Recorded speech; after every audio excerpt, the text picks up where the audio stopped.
morning, everyone. Naririnig niyo po ba ako? Good morning, ate. Morning po. Good morning po. Morning. The program will start in 5 minutes po. So make yourself comfortable. If you have a good connection, sana po meron tayong lahat na good connection for this morning for explicit sharing of ideas. And after the webinar, we request all the participants to please fill in the post-webinar survey form po. Thank you.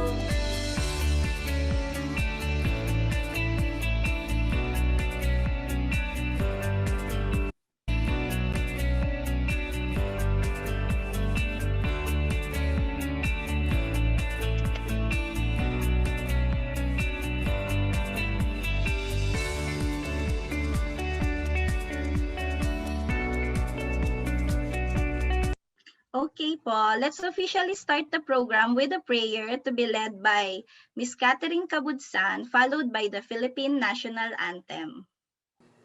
Let us bow our head and put ourselves.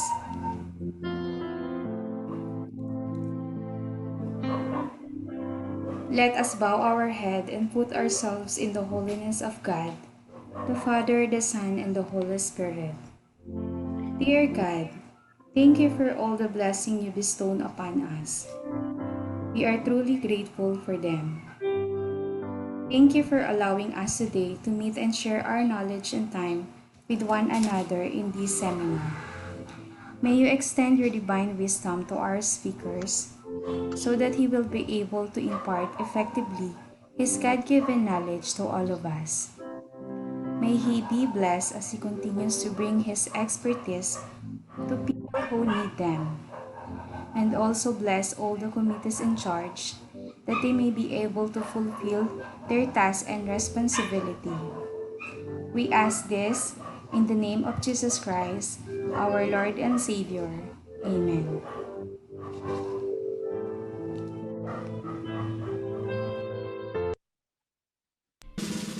Mga kababayan, ang pambansang awit ng Pilipinas. Kayang magiliw, helas ng sinakanan, alam ng puso, sa dikit mo'y buhay. Lupang hinirang, kuya ka ng magiting, sa manlulupin, di ka pasisikin, sa nagatak tutok sa simoy at sa langit mong pagaw, ay hinatang tulad, awit sa pagkayang minamahal. Ang isang ng matawad mo'y tagumpay na nagtitindig, makituwin at araw niya kailan pa may di magtitindig. Luman ang araw ng walhati't pagsinta, buhay ang langit sa piling mo. Ang inigaya na pagkay mga amin, ang mamatay ng dahil sa'yo.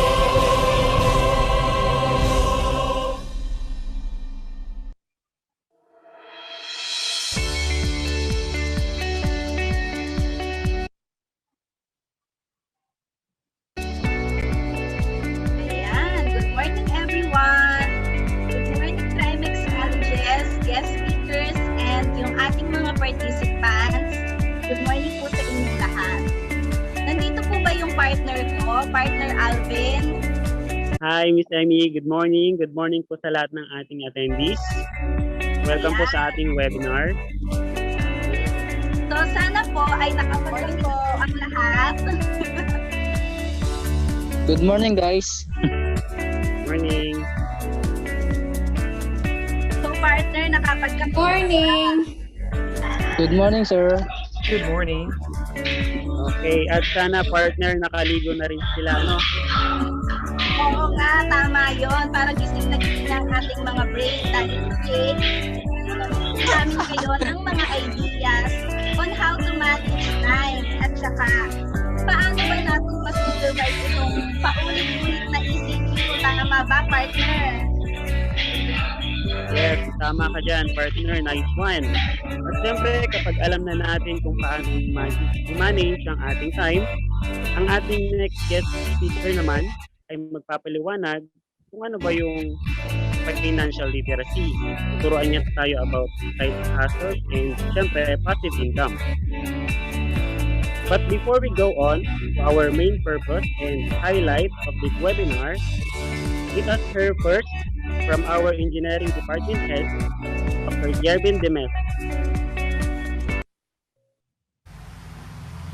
So good morning to every one of you. So welcome to the General Assembly and of course the webinar series for Computer Engineering Department. So I would just like to welcome to all of you here for this activity. So I would just like to thank first to our scope officers, to the Faculty of Engineering, and to other guests, participants, and resource speakers for this particular webinar. A pleasant morning to all of you.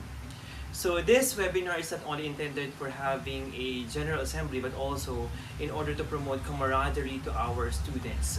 The same manner, despite we are experiencing pandemic during this time, is to be able actually to give information or knowledge to make our students updated to the current trends in terms of technology. I'm actually welcoming you for this particular event because it will be a great and helpful tool for all of us to make ourselves updated to the different trends in terms of technology nowadays. Thank you so much for participating also for this particular event. This will not be possible without your cooperations. That's why just sit back and relax and enjoy the different webinar series that we actually be given to all of you this particular time. So have a nice day to everyone and God bless to us. Salamat po, Sir Kiel, for that message po. And nagpadala din po ng inspirational message sa atin si Dr. Camigla, the Vice President for Student Affairs and Student Services, Academic Affairs and Student Services, sorry. So let me share to you. I would like to welcome everyone to the new normal. Alam nyo, maraming pagbabago ang binigay sa atin ng pandemyang ito. Mula sa kabuhayan at pati na rin sa kung paano tayo makikisalamuha. Lahat tayo ay binago ng COVID-19 pandemic. Subalit sa isang banda, ay may naidulot din naman itong magandang aral para sa ating lahat. Katulad ng pagpapahalaga sa pamilya, sa kung ano ang meron at iniingatan natin. Sa nakalipas sa 10 buwan, pinatunayan natin ang tatag ng mga Pilipino. Hindi natin inaasahan ang bilis ng mga pangyayari na halos lahat ay cashless na kung gusto mong kumain, ay magpa-deliver ka. Kung magbabayad ka ng bills, ay pwede na online. Shopping, banking, at kung ano-ano pa. Pero alam nyo, lahat ng yan ay napaghandaan na ng Trimex Colleges. Mula sa online payment, enrollment, records, and even the conduct of classes. At sa hapong ito, tayo ay magiging bahagi ng isang mahalagang gawain, handa para lamang sa atin. Namnamin ang bawat salita at bawat minuto at nawa ay matuto tayo. Maraming salamat at magandang araw sa ating lahat.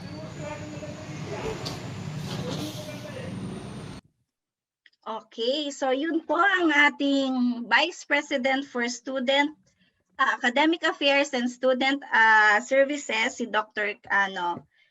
Rito Camigla Jr. Thank you po, Sir Rito, sa inyo pong inspirational message.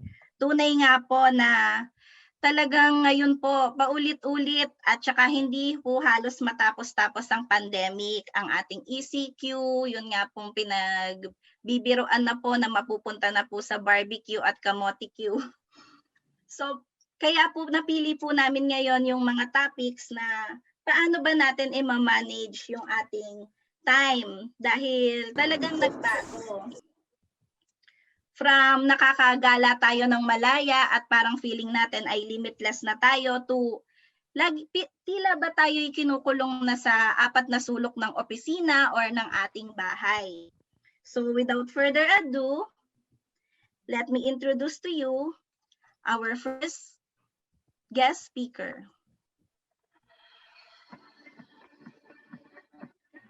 Our first webinar speaker is Professor Martin Bonifacio. He is popularly known as Dean Martin because he was a former dean of Our Lady of Assumption College. He is a mentor, a trainer, an educator, and a professor in both undergraduate and graduate studies for almost 13 years in different colleges and universities. He is a sought-after speaker in several seminars and other speaking engagements in the corporate industries.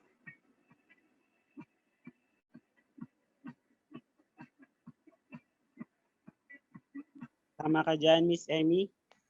He is also a graduate of Master in Management in Public Administration, completed the Doctor of Business Administration, and now pursuing another doctorate program, which is Doctor in Psychology, major in Industrial Psychology at the Far Eastern University, Manila, because he graduated with an international diploma for dynamic education for English proficiency. He was chosen to be one of the lecturers and trainers of all the valedictorians in Metro Manila in 2009 and featured in the Philippine Daily Inquirer and Manila Bulletin. He was also highlighted in the school paper quoted to be a man with the humblest heart but assertive mind. Ladies and gentlemen, Professor Bonifacio is currently a human resource practitioner and currently a compliance manager of an Australian company world-renowned for innovation in optical and fiber termination, distribution, and management systems. And that is the Warren and Brown Technology located in Liib, Binyan, Laguna for 10 years. To wrap it up, what is more interesting for you now to know is that Professor Bonifacio is also a part-time professor of our dear Trimex colleges. Ang daming time ni Sir talaga, so marami siyang ma-share sa atin today para mag-manage ng ating time. So ladies and gentlemen, let us all welcome Professor Martin Bonifacio. Hello, good morning, everyone. Everyone could hear me? Yes, sir. Good morning Okay, po. that's good. Yes, sir. Okay, Good good morning, morning. everyone. Nice to see you again. Okay, by the way, I just want to say good morning, everyone, and thank you for the invitation, especially for the Trimex colleges, specifically the engineering department. I would like to say also thank you to Sir Demesa and Dr. Camila. Okay, maraming salamat. This time, I'm going to share to you my presentation so that we'll be able to start up the specific topic that I'm going to share to you today. Okay, ready na po tayong lahat, ha? Yes po. Okay.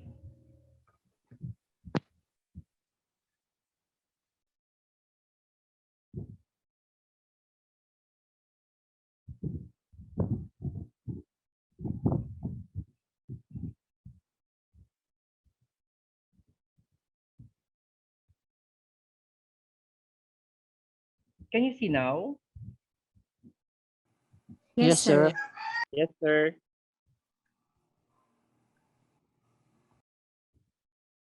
Okay, can you see na my presentation?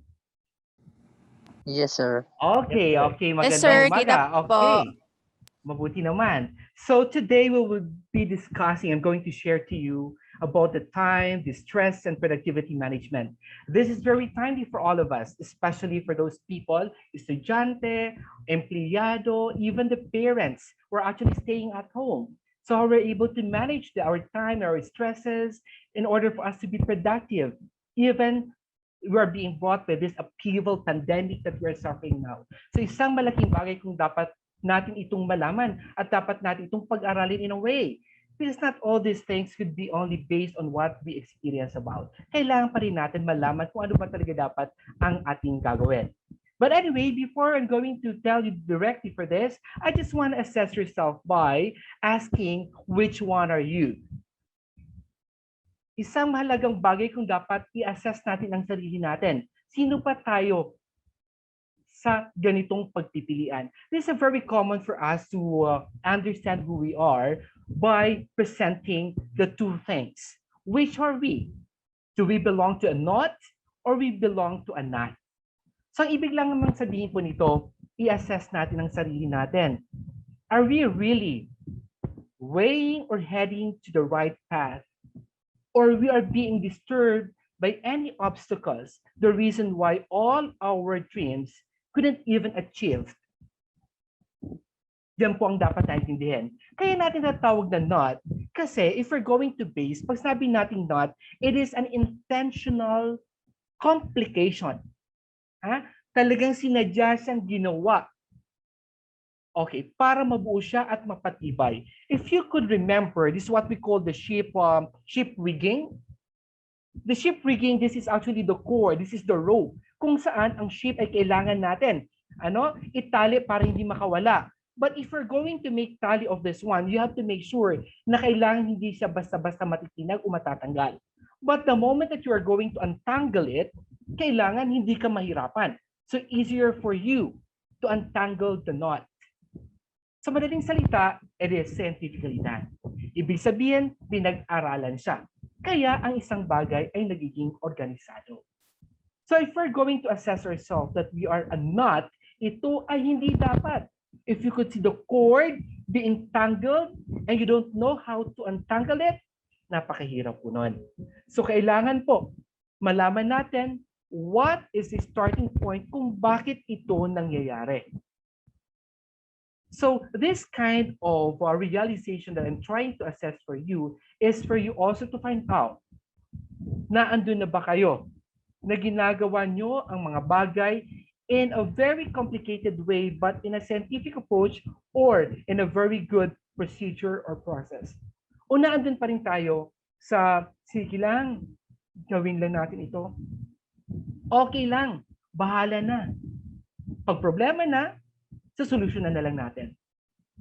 So, kung alin man kayo dun sa dalawa, still, we will be needing to learn everything from time to time about how we're going to manage everything. Okay, naintindihan po ba? Okay, so the next here is, I borrowed this from Martha Ostenso.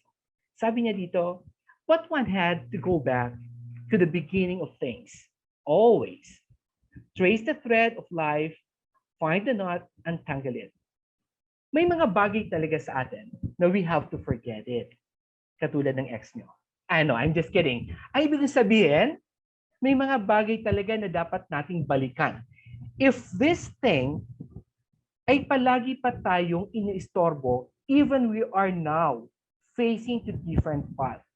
Ito yung bagay na kailangan nating balikan, ayusin para tayo ay makawala sa bagay nito. Sabi nga natin, kailangan tapusin ng maayos ang isang bagay para if we're going to move on, everything would be good or would be successful the time comes. Okay. So, ang ibig ko lamang sabihin dito, pag medyo nahihirapan tayo sa isang bagay, balikan natin ang kadahilanan. What are the primary reasons why even we keep or trying harder ourselves to achieve one thing or all our dreams, our objectives, our goals, but still we fail to do so? Dahil po, may mga bagay na hindi tayo makawala. Okay. So alam niyo po ba, every time I do give a particular seminar like this, and especially if you are dealing about the management, I will never forget to discuss what management is all about. Magsa-estudyante ko man sa ibang mga seminars, palagi ko itong sinishare to educate everyone. Not all of the time we're able to get the definition of one important word from the book or from the Google, but also coming from our own experiences. To give a little bit background of this, I want to share to you what management is all about. Ito, familiar ito sa atin. Familiar for many. But sometimes, kung alin yung alam na alam natin, nakakalimutan natin ang halaga nito. Kung alin ang naandyan lagi sa atin, sometimes we forget to actually perform it the way it should be. So if I would say management, if you could see here, this is my own definition. I've been teaching for management for almost 13 years, and I found out that these things are really important. Okay, the first one that you could see here, we're going to take a dissect. Kailangan natin hiwa-hiwain. Ano nga ba ang management? Bago pa natin pag-usapan yung stress na yan, bago pa natin pag-usapan yung time na yan, yung productivity na yan. We would not be able to understand it without understanding first what management is. What management is. Okay po, ha? So, the first one that we are able to get from this, okay, can I think I should have to slideshow so I could okay, the first one that you could see here is the word man. Mabilisan lang po ito.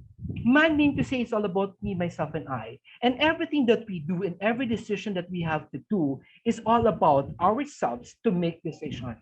Do not allow that other people will make decision in behalf of you. Because that kind of responsibility corresponds with the accountability. So ibig po bang sabihin, pag ang isang tao magdesisyon para sa buhay mo, pag nagka-problema, sa tingin mo, siya kaya ang magsasuffer ng accountability? Or is it you?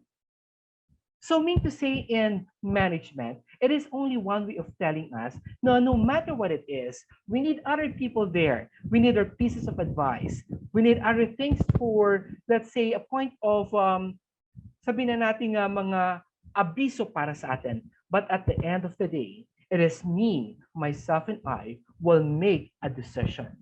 It could be a simple decision, it could be a massive decision, or it could be the hardest decision. Okay, so man is a singular form of man. It's about me, myself, and I.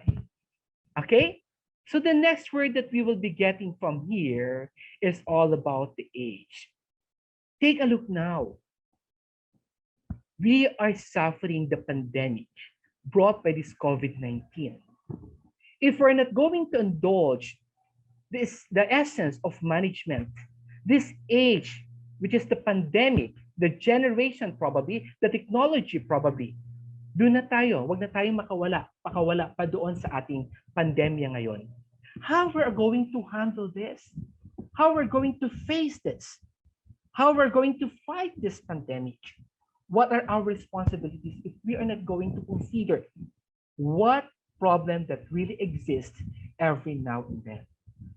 The age in management referring what is really happening now, this generation, and even this kind of what we call technological advancement, like this webinar that we are conducting seminar through online.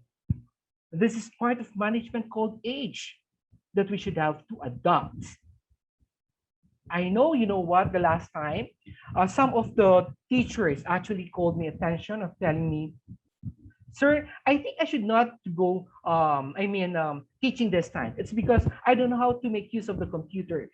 I don't know how to make use the online session. So that point of time, they are suffering stresses. They don't even know, especially those people or professors or teachers na medyo may kairada na, no? May meron ng not too old, but alam na natin, aging na. Okay, so they don't want to actually accept the fact that they should have discussed online. But the only answer that we could give to them is adaptability. The adaptability is to embrace the reality of today. Because if we're not going to embrace this, we cannot get away from this or even conquer whatever the problems that we are facing today.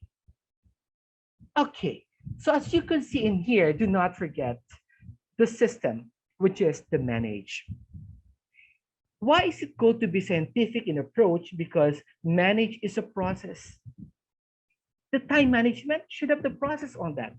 Stress management, there is a process on that. There are the methods. There are procedures that we need to do, but based on the proper observation, proper experimentation and studies. That's the reason why in management, we call this a sort of what we call scientific approach. Pag nag-decide po kayo sa isang bagay na hindi naaayon sa tamang proseso, you are forgetting to apply the word manage. Kasi sa management, it is being emphasized to us that if we're going to make a decision, we have to manage it the way it should be based on scientific approaches and also experiences in a way, but in a logical manner. Ibig sabihin, ito ay pinag-aralan. Isa pa po sa tatawag natin management, if we're going to apply the management, if we're going to embrace the management, we will be getting here the so-called gem. Alam po natin, alam naman natin na ang gem ay isang uri o precious stone. But what really symbolizing it, there is a gem in management. The gem in management that we are saying is that it could be the money that we're talking with. It could also be the behavior, the attitude that we are into. Kasi po, kaya po tayo kailangan maayos ang ating attitude, ang ating behavior, para sa lahat ng bagay na ating inaasam ay makuha natin nun. Gem in a way that even inside of the organization, we need people to work with us with good attitude. If these people will work in our perimeter, at hindi natin maintindihan ang pag-uugali natin, do you think we will be getting or we will be achieving our goals? Sa tingin nyo? I know you will say no. Okay. So hindi natin basta-basta yon because ang taong ito na minsan ay hindi natin maintindihan could actually be as someone considered to be a barrier to the process, to the program, to the project that we are trying to execute. Kaya nga po sa mga human resources personnel or let's say practitioner, they are after, well, if not all, most of the HR practitioner now are actually hiring people. Not it's because they are totally skilled when it comes to hard skills, but because they are having a good attitude. Because good attitude will actually stay longer once he or she is being hired compared to those skilled ones that if he's not happy anymore, in doing so, he could automatically keep away from the organization. So mas madali po ang empleyado pag maayos ang pag-uugali. So that's the gem that we are going to protect here. Pag-uugali, dahil sa pag-uugali na yon, we're able to achieve whatever our desire goes, and then the profit will come into us. Okay, another one here. Kanina nabanggit ko, man is a singular form. Man now is a plural form. No man is an island. Palagi natin tatandaan yon. Tayo man ang magdesisyon sa sarili natin. But we need people around us to help us, to give us pieces of advice. Always there to give us moral support, to help us at work, at home, at kahit na po sa school.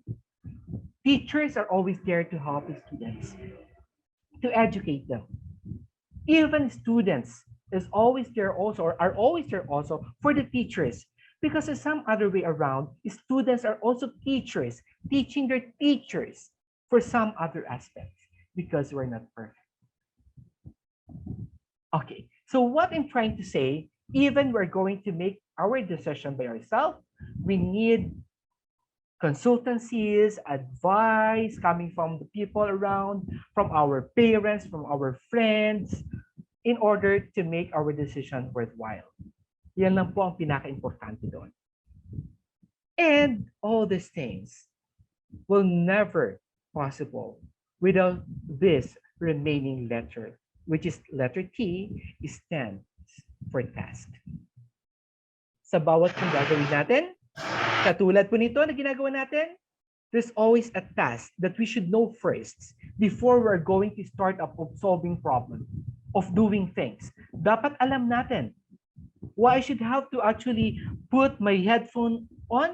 It's because I want to hear your questions probably, or your feedback probably. The reason why you're attending the seminar is because you want to learn something. You want to actually, you are enjoying, or let's say going to the school, it's because you want to finish your schooling. Those are tasks that without which all of this would not be possible. So anyway, that is my explanation, my own explanation, why we should have to make this management as a form of essential in our lives. Because no matter what it is, wherever we go, management must be taken by us. Okay po ba? Naintindihan po ba yan? Okay. I did not get it from any other books. That is my own concept. It's because I want to share it as an applied to you, as you are now the listeners of this webinar. Okay. So, eto po talaga. Dito na tayo patutungo sa ating primary topic. Do you think you can manage your time? Or time is money? Or the biggest time wasters are phone calls, visitors, meetings, and rush jobs? Estorbo ba ito talaga sa ating mga ginagawa? So as much as possible, I want to hear from you. Who could say that you can manage your time? From the people now, can you please unmute and tell me? Assure to me that you can manage your time, please.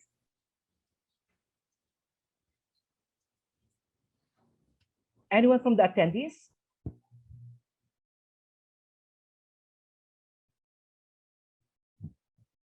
Can I ask anyone from the listener, from the watchers now? Anyone from you who could say that I can manage my time? Or could say time is really a money? Or could say talagang anyone? Okay, go ahead.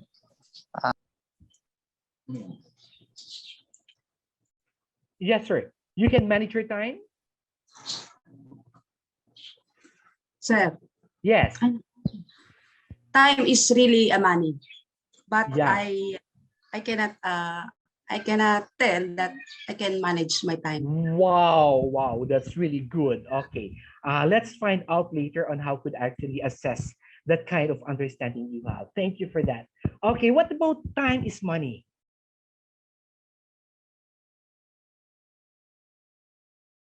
Another one.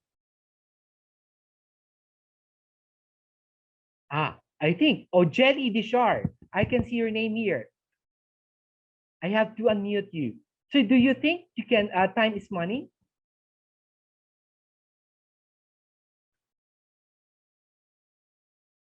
Kaya pa na, kahit na sino po pwedeng sumagot. Hello, Sir Martin. Oh, no. Time is not money. Okay, so let's find out kung bakit ganon. Because there are some really, there is some understanding. Okay, probably there are reasons behind it. Okay, let's find out. Let's proceed now. Thank you for that. Okay, what is time management? Sabi dito. Okay. Time management. Hindi ko na mabasa, no? Kasi, okay. Time management is the process of planning, exercising conscious control of time spent on specific activities. It is how you're going to make a plan. It is how you're going to take the process, how to exercise it. And do not forget the time management always with the effectiveness, efficiency, and productivity. But I just want to correct it. Efficiency should go first, followed by the effectiveness, so that the productivity is there. If I will say efficiency, yung tanong ko sa inyo kanina, that I could really manage my time or not. If you're not confident enough, so therefore, you are not efficient in that aspect, you need to improve it. If I will say effectiveness, this is in fact a result in other aspect that because of the plan you did, you're able to make your dream realized. Ibig sabihin, ang isang bagay na gusto mo mangyari, dahil alam mo naman ikaw ay magaling ka magplano, you are a good planner, alam mo naman na you are confident enough, but sometimes, we fail. Kaya doon po pumapasok yung effectiveness. It's because The effectiveness is the feedback of the people who will be benefiting about your plan. And of course, if it is not effective, there is no productivity. Tandaan nyo ha, kahit gaano kagaling ang isang tao, pag hindi naging pabor sa ang resulta nito sa mga nasasakupan, hindi ka magkakaroon o hindi ka magiging produktibo. Katulad na lamang po ngayon, I know myself, I'm efficient because of my experiences. But I am not sure if I am effective. Because all you could say after this, if you learned something, if you realize something after my talk, you could say that I learned from Sir Martin, and that's what we call effectiveness. So the effectiveness of this discussion will be based or will be coming from you, the watcher and the listeners. And if that will happen, that's what we call productivity after. So time management in a way that we have to start up by means of planning. And after planning, we have to exercise it with our own control. It is us to control our time. Okay, so the next one that we have here is, okay, you might ask me what time management is all about. You are going to ask me, what is time management skill? Well, definitely, I could only say that if you properly accomplish your tasks efficiently, that's a good result of what time management skill is. Pag marunong ka gumamit ng kalendaryo, pag marunong ka sumunod ng kalendaryo mo, that is what we call management skill. If you keep on saying to yourself, bahala na, sige lang, okay lang yan, therefore, there's something wrong with your management skill.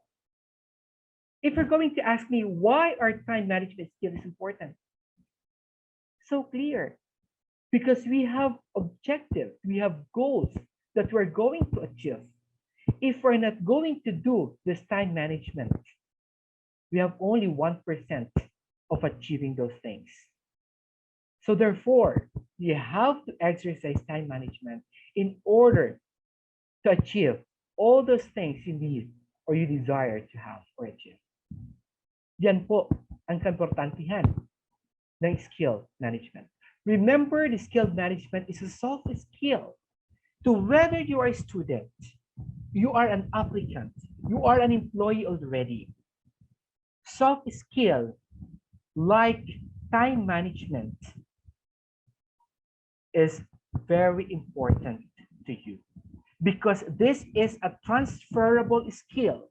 If I will say transferable skill, kahit saan ka ilagay, kahit anong posisyon, anong trabaho, saan ka man, you could literally perform the time management. It is far different. Pardon for the example, pardon for the reference. Aside from the, compared to the hard skill, magaling ka sa isang bagay, pero pag linipat ka sa ibang trabaho, ay hindi mo na mapiperform. It's because the hard skill, not all the time, a transferable skill. Not all the time. But again, I am not saying that hard skill is bad because hard skill is also skill that we need. Okay, so how can you improve your time management skills? Okay, ito yung palaging tinatanong sa akin, sir, there's actually a problem with my time management skill. Always go back. Always go back for the marketing students, for the management student, always go back to what we call the SMART. Lagi lang yun. That's the techniques. Huwag na tayong lalayo. Always remember the SMART thing. You know what? You have to be specific in all things that you are dealing with. And you have to remember that everything is measurable. Kailangan alam mo yun. Kailangan you are confident that you're able to achieve it. No? Because it's what we call achievable after this one. And it must be relevant to you. Okay? Kailangan talaga may kahalagahan sa iyo yun.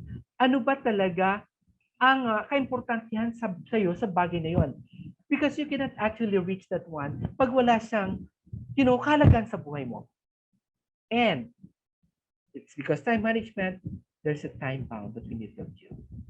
Kailangan we have to meet it. That merang oras tayo kung kailan natin ito gagawin. I know we're not perfect. I know that in certain cases we do lapses. Okay, but the point here is not to become literally perfect, but rather to lessen these things na pag hindi natin ginawa, hindi natin subukan, hindi natin i-take into progress, we will be put into this. We will be hooked into this. Hindi tayo asenso, hindi tayo mag-move. It's because we believe that we're safe. Okay, and another one, if I could remember the 34th President, Dwight, also explained to us the so-called the fourth quadrant. Are you familiar with the fourth quadrant? And this one could be like the urgent, but not urgent. Okay, if it is urgent, ibig sabihin kailangan gawin mo na agad siya.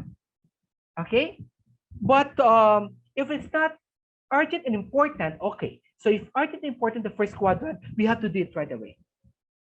Dapat priority natin yan, ha? Pag ang isang bagay na gusto natin gawin ay importante at lalo na ito ay urgent, kailangan natin gawin, ito ang top priority natin na gawin agad natin. Do not waste your time. Okay, so that's your priority. And the second of your priority is the second box. And this is not really urgent, but important. Or tinatawag natin, you have to schedule. Kasi hindi naman talaga siya urgent. Importante siya. So we have to schedule it. We have to make use of the calendar and we have to schedule. For example, meeting, that's not urgent. If it's not emergency meeting, let's say webinar, this is scheduled. So it's not really urgent when I was invited, but it is important. So I have to make use of the scheduling process. Not urgent, but important. But the other way around, the other box could be urgent, but not important. So may bagay na, itong tinatawag natin na we have to delegate. Okay, so sige, itong bagay na ito ay pwedeng maitulong na sa atin ng ating kapatid. Okay? So, hindi siya importante, siya ay urgent, pero hindi importante. Okay, bunso, ikaw na ang gumawa niyan. Okay? You could delegate it. Okay, and the other one, the last one, ito ang dapat na hindi na natin pagkabalahan. Hindi na importante, hindi na urgent, pero bakit ito ang paulit-ulit natin ginagawa? Why is it that this kind of the fourth one ay palaging nangyayari sa atin?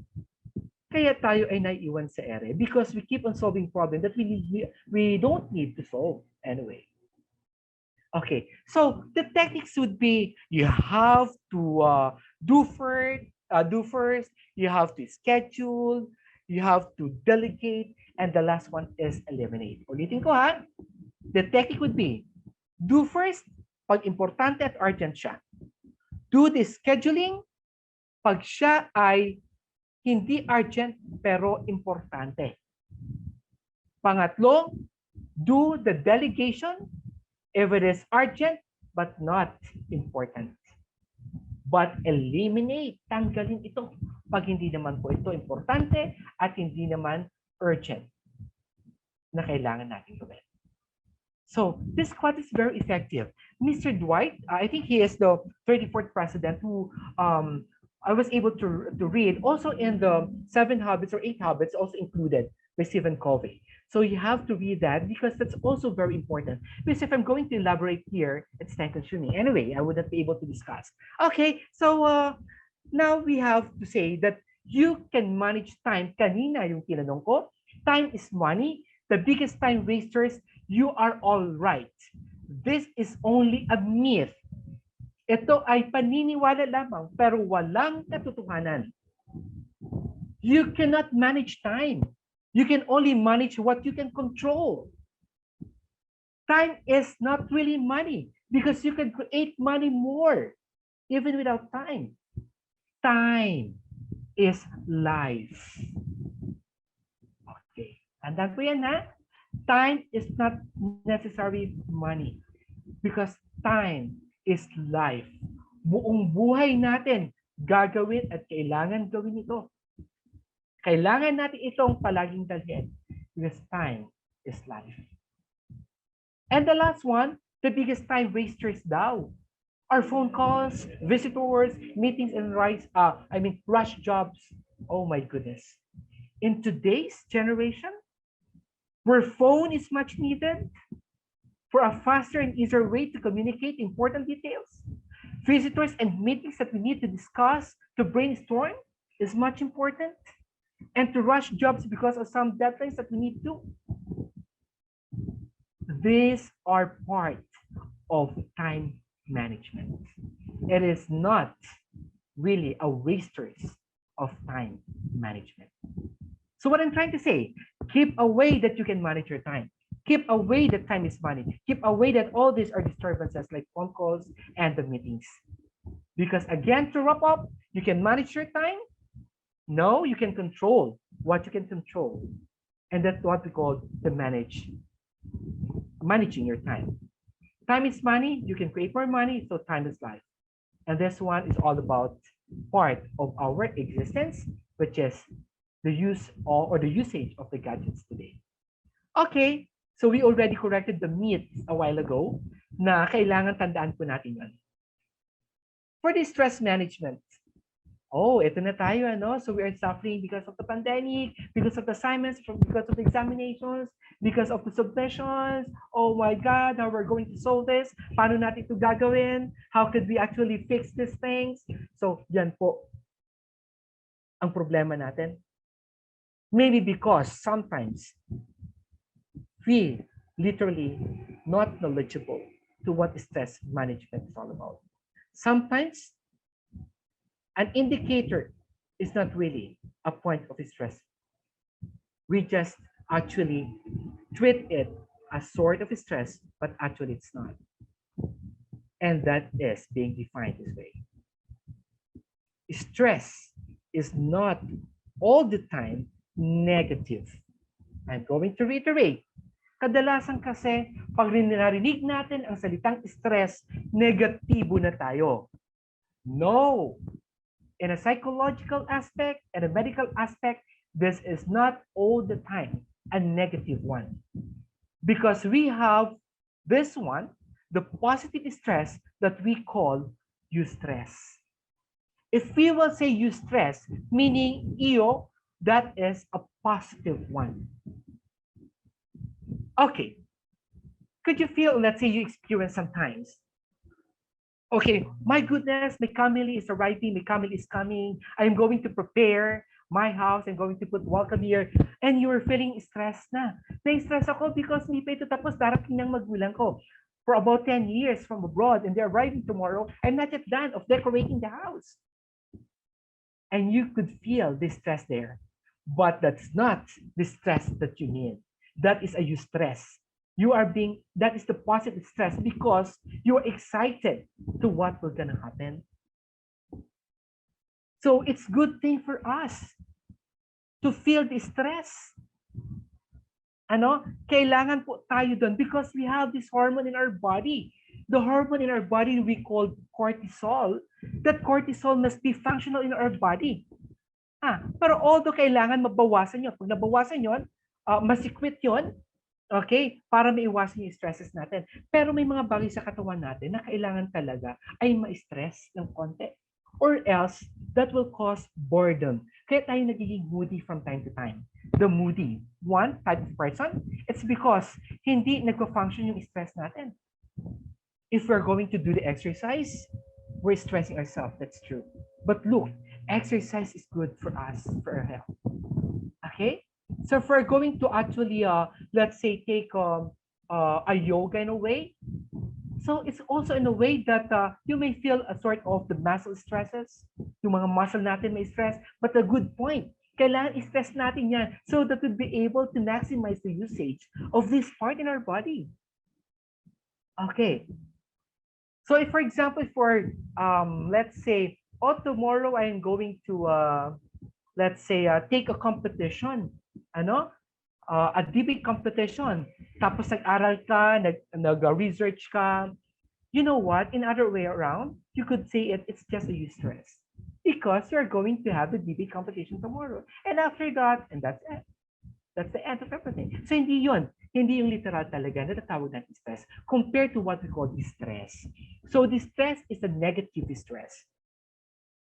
Okay ha? Yung misinterpretation natin sa stress ha, sasabihin natin na stress na naman ako, sumakit ang ulo ko. Okay, yun pala yung stress yun that corresponds with the happiness. But what you are trying to say sometimes is distress, meaning it's the negative stress.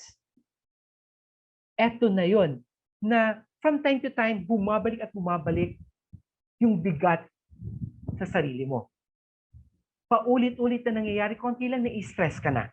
Konting galaw lang na-stress ka na, nagagalit ka na. So, there's something wrong with that. We're in. If it is chronic or acute stress, we need psychologists to assist us. These are the skilled individuals who could actually help us. Okay? So, all we need to do is just to identify ourselves and assess ourselves. If it's just a stress, so it's just easier for us to solve. Okay? If it's stress, there's something that we need to take it seriously in order to solve it in a way. Pero, to whether it is stress or distress, there are things that advise to us to do. Okay. Sabi natin, distress management involves controlling and reducing the tension. Tingnan nyo, reducing and controlling the tension, ito ay laging magsisimula sa atin, sa sarili lamang natin, hindi galing sa iba. Because only us could control it. Only us could reduce it.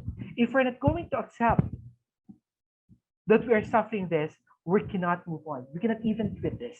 Kailangan we have to embrace it and we have to find solution in answering this. Because it can be controlled, it can be reduced, not by anyone else, but ourselves. There are only people who could help us. We always have the ability to choose our response to stress. But the ability to choose or to respond to stress is to fight these stresses, to ease these stresses with our positive mind, positive energy, positive thoughts, and exercises. Those are the best options that we should have to take into. Okay, so now I'm going to share this to you. What are the causes of stresses?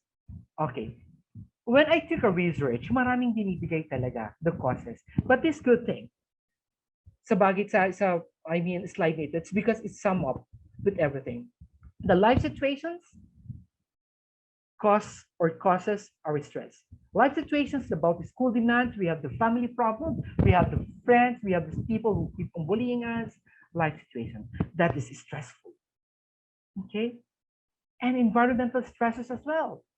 Yung ating kapitbahay, kahit alas 12 na ng gabi, kanta na kanta pa, napakalakas pa ng sounds. So it's very stressing. And we have also the natural calamity or disasters. Bagyo, lindol, di ba nagbibigay siya ng stress sa atin? And also the cognitive stressors. Pag mahina ang ating self-esteem, the first thing that will function is our mind. Kahit the confidence na nararamdaman natin, iniisip natin yan, that will actually cause stress. And also our personal behavior. Anong personal behavior? Maling gawain, safe na gawain, do not want to embrace the technology of today. Ayaw matuto. That is our personal behavior. So those things, life situation, environmental stressors, biological, cognitive, personal behavior are the causes of stress. At hindi tayo tatantangan nito. Hindi tayo lalayuan nito. So do not tell me that these stresses ay tatakbuhan tayo. Patuloy na patuloy itong lalapit sa atin. The reason why we have to equip ourselves with this stress management in order to make it as our armor, pananggalang para labanan ang mga stresses nito. If we're not going to understand and practice and execute stress management, lalamunin tayo ng panahon at ng sitwasyon. So we have to.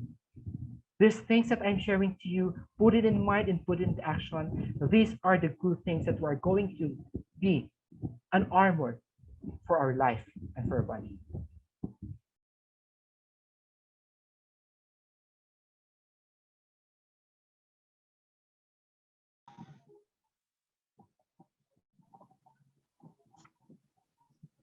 Sir, excuse me, nakamute po kayo.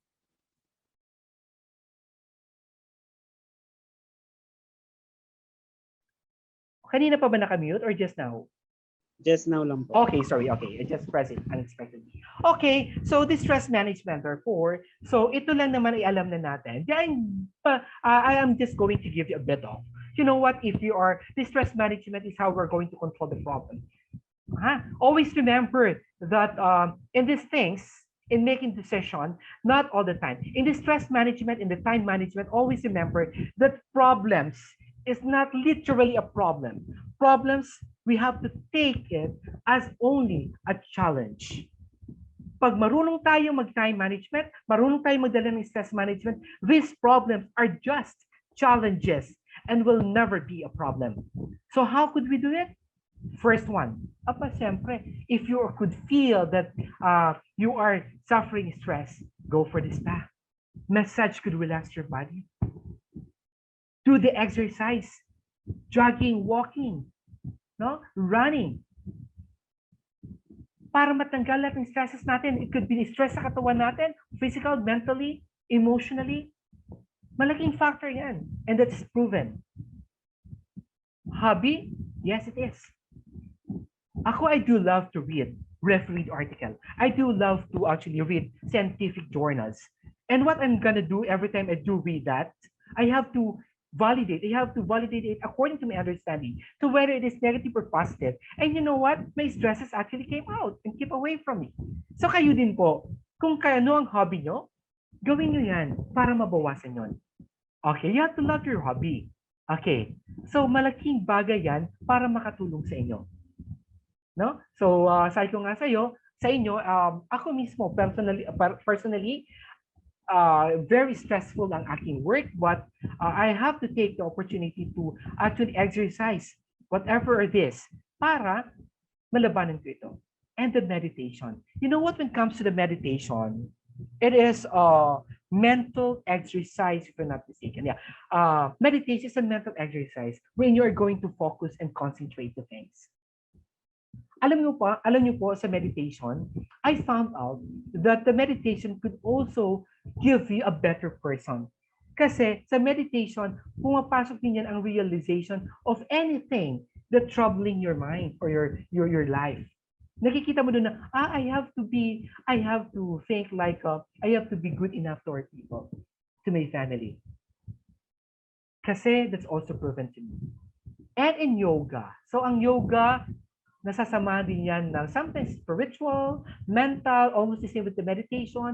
But in yoga, we have to do it in our body. We have to actually get our body ready para ma-release all the tensions. Kung ano mang problema na meron tayo. Isang magandang basihan yan on how to control the stress. And the nature.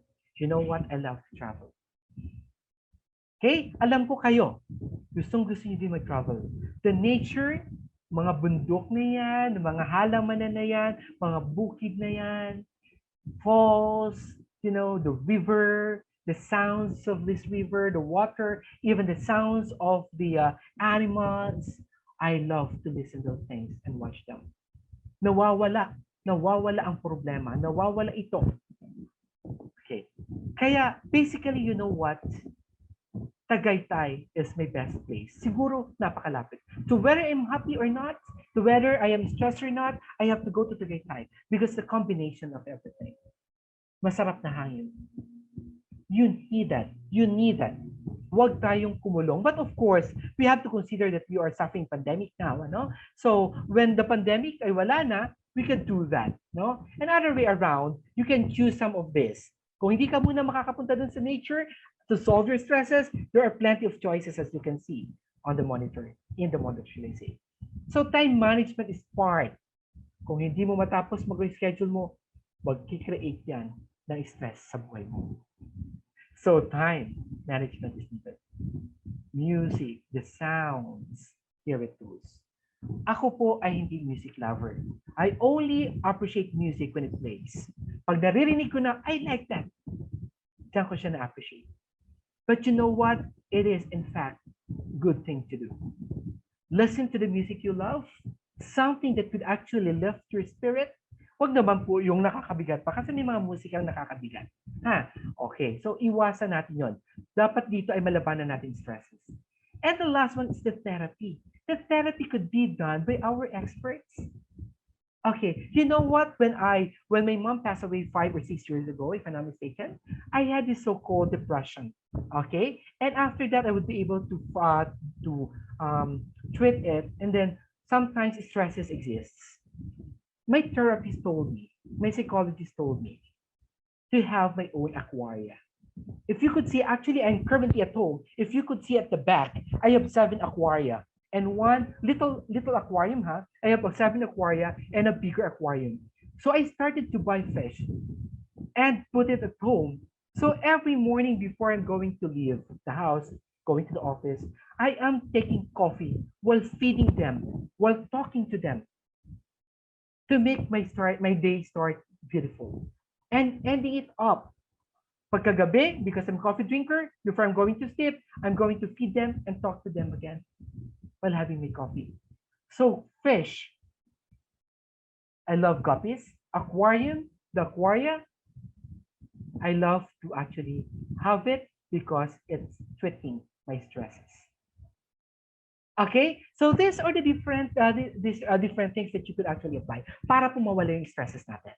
Okay, so now we have to have this, the productivity. The productivity, I just want to let you know that if you do have the proper time management and if you have the stress management, all the result of this are called to be productivity. I don't want to take this, a productivity, that's what really happening in a certain establishment, let's say manufacturing, because in other aspects, productivity is being defined.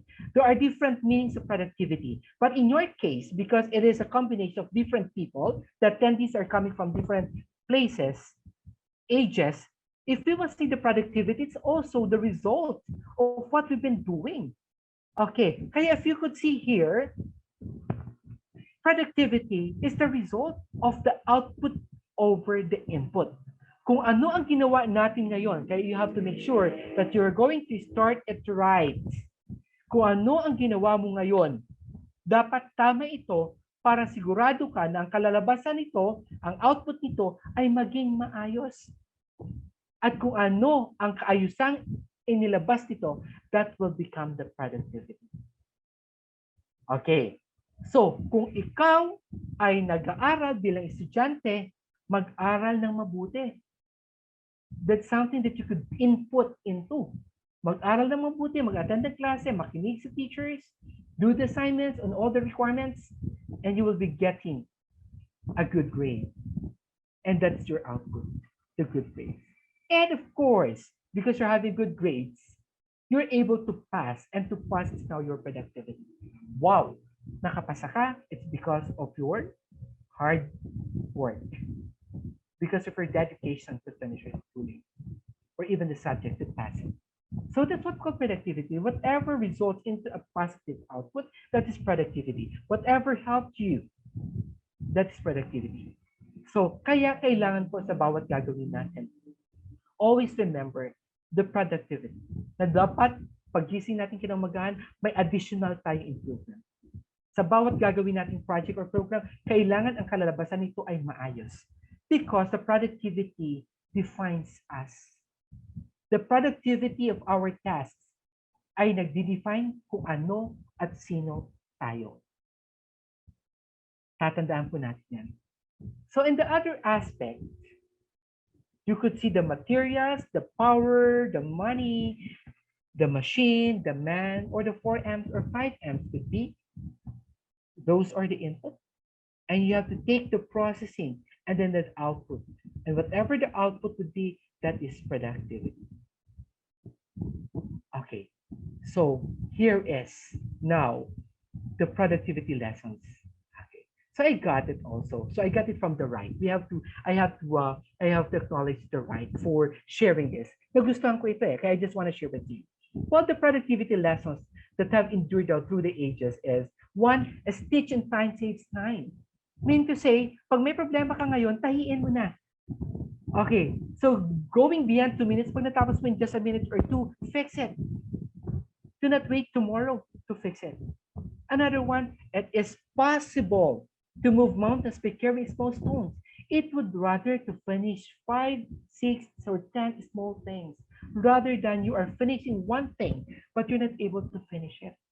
Mas maigi nang tapusin ang maliliit na bagay, 5, 6, 7, 8, 9, 10 o more kaysa sa isang bagay na hindi mo matapos-tapos.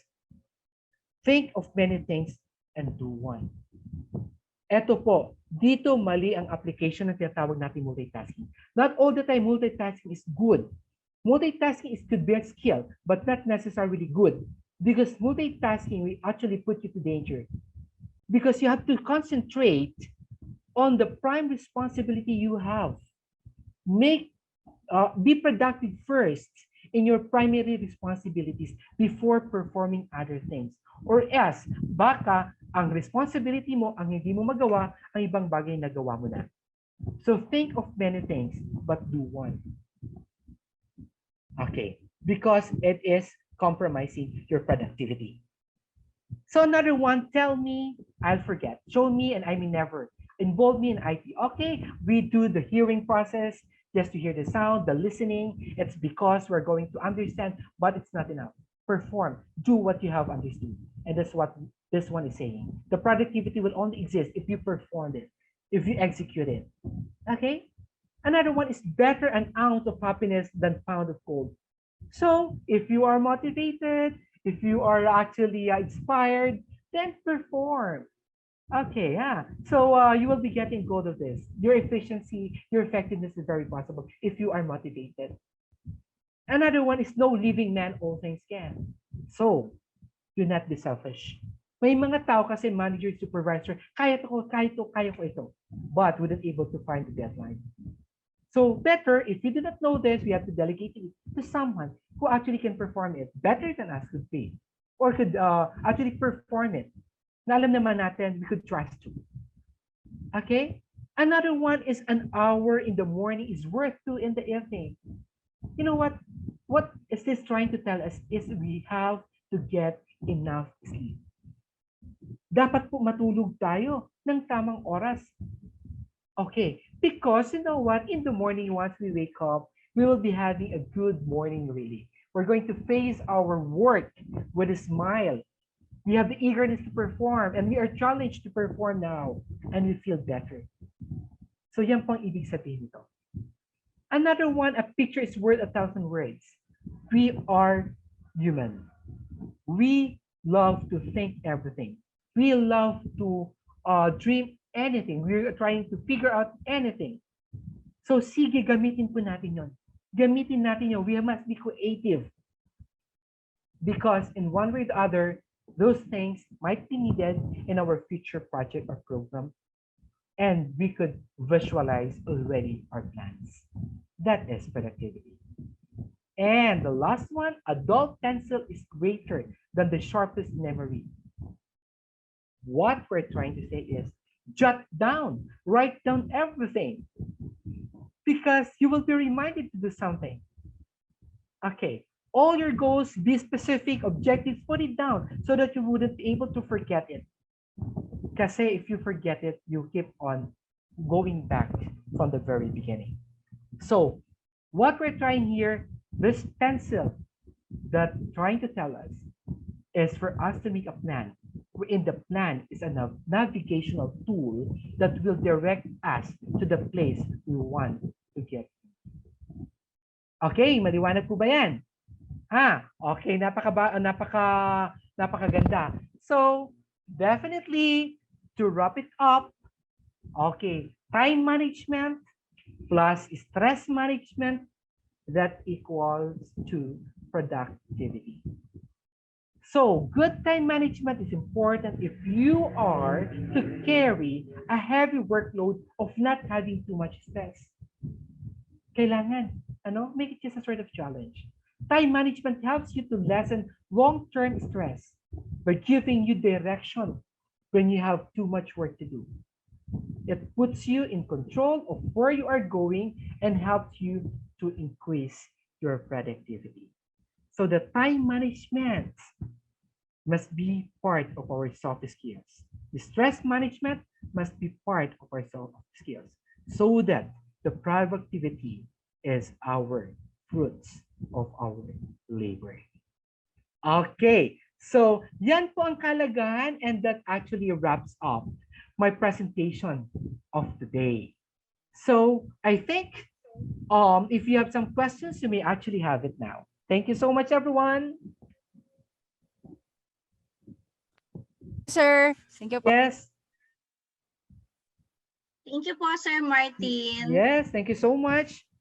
Thank you po. Sir Thank you, Martin, Sir can Martin. you Yes, yes, you're welcome. make If me there the are some... host? Hello? Okay, okay. Okay, nandyan pa ba si partner Alvin? Yes, Miss Emeline, I'm here. Grabe, no? Nakinig ba kayo kay Sir Martin? Oo nga. Sino bang mga nakinig? Oh. Yes How- po. Thank you po. I just want to know, Thank you, sir. how could I turn it over? Doon po sa tabi ng name ko, yung pong 3 dots. Ayan po, sir. Okay, Ako na 3 daw dots, po and ang- Thank then... you. And then, what we're gonna do now? Paano po yun? Sorry, ha? Okay na po. Okay na, okay, sige. Okay. Ayan. So ngayon iniisip ko, after ko makinig kay Sir Martin, ano kaya ang importante doon sa manager ko? Urgent o important? Ano kaya ang uunahin ko doon pag nagbigay siya ng task sa akin? Ano sa tingin nyo, guys? Yeah, oo. Di ba? Kasama po mga managers natin.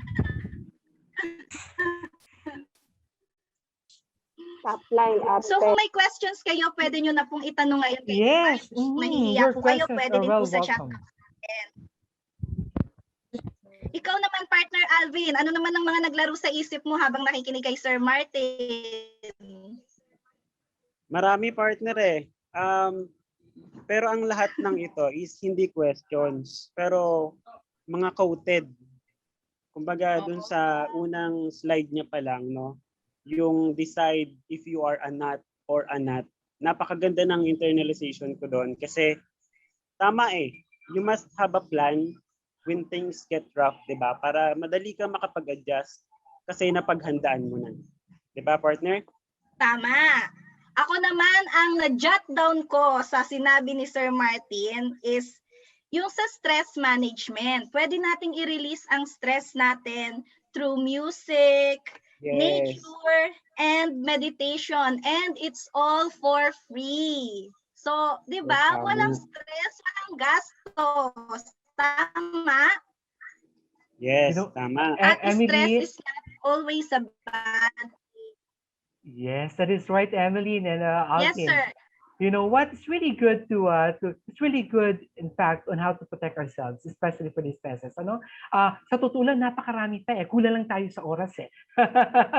Your realization to Yes, realization. napakagandang topic mo, sir. Di ba? Napakagandang topic eh. Kasi alam na natin na some of us now is, you know what? Parang yung stresses is going into the depression na. Kailangan ma-avoid natin yun.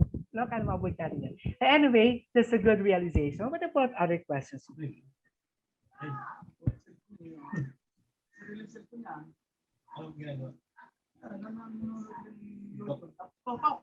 And today, live na live po pala tayo sa Facebook ngayon. Okay, you can watch So us batiin on niyo po yung Facebook. mga sarili niyo. Oo. At yung mga visitors namin diyan, batiin niyo po kung saan po kayo galing. May binati na ako yung mga taga EMS group at saka sa mga Ionics EMS. So mag-comment po kayo doon at babatiin po namin kayo. Ayun. Emeline, I would like That's right. also to take the opportunity to say thank you for those who actually messaged me to attend the seminar. Some of them also are coming from my graduate student school for the masteral and from the other office of organization, and then friends as well. At mga estudyante, ano? Marami ako nababasa dito. Oh. Sige po, ano po kayong mga katanungan or gustong Sir, maliwanagan? may mga tanong dito. Sige po, Emeline. Nakakapatay daw po ba ang stress? Naku po, ang stress po literally ay hindi naman talaga nakakamatayan. Kasi kung sabihin na natin, this is fundamental. The reason why we are having stress management, na kailangan muna i-equip natin sa sarili natin. Ano? Equip natin kasi sabi ko nga po, makakamatay lamang siya if we're not able to manage it to the, to the most severe way. Yung tatawag ko kaninang distress. Pag napunta na tayo dun sa distress at hindi na makontrolan, at hindi na yun ay mai-address, doon na lang po nagkakaroon ng problema. Okay? Okay, next question please. Thank you Sir. po. So, partner, Hello, Sir dumako na Martin. tayo. Yes. Hi. May tatanong lang po ako. Go ahead po. Paano po natin malalaman if enough is enough? Yung hindi na natin kaya bang kontrolin yung stress na to at kailangan na natin mag-seek ng advice. Well, you know what? As long as you're going to open your mind, let's say something's kasi disturbed ka na. Okay, you could feel also that you are not performing anymore. You are not productive anymore. So if you could feel that you are not productive anymore, na hindi tulad ng dati nagagawa mo, there's something actually. Yung nasasabi ko na babalik ka doon, bakit hindi ko na ito nagagawa? So pag nalaman mo na hindi mo na nagagawa ang dating ginagawa mo, malalaman mo ang kadahilanan and you will be finding yourself, you are stressed. And if you are stressed, people around you could also tell you na there's something wrong with you. I think kailangan natin pag-usapan, may problema ka ba? All those things na naririnig natin sa ating kaibigan, sa friends, put it in mind na baka nga talaga we need to seek. We need to seek psychologists. You know what? To actually meet them, it doesn't mean it's a wrong thing to do, ha? Sila po ang makakagabay sa atin. Sila po yung taong dapat natin pakinggan. Because these people around us could only give us suggestion. They cannot give us literally an advice. Kasi po ang advice itself is critical, ha? Ulitin ko nga po, ha? Pag advice po or recommendation could only be given by the experts. The people around us could only give us suggestion. Magkaiba po yun. Okay? So enough is enough if you're already disturbed. Okay, sir. Thank you po. Yes po. Thank you, Sir Martin. Yes. So, partner, dumako na tayo sa ating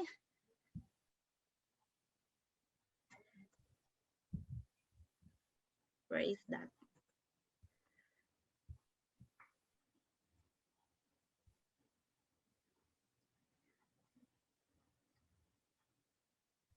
Naghang pa yata ang aking PC.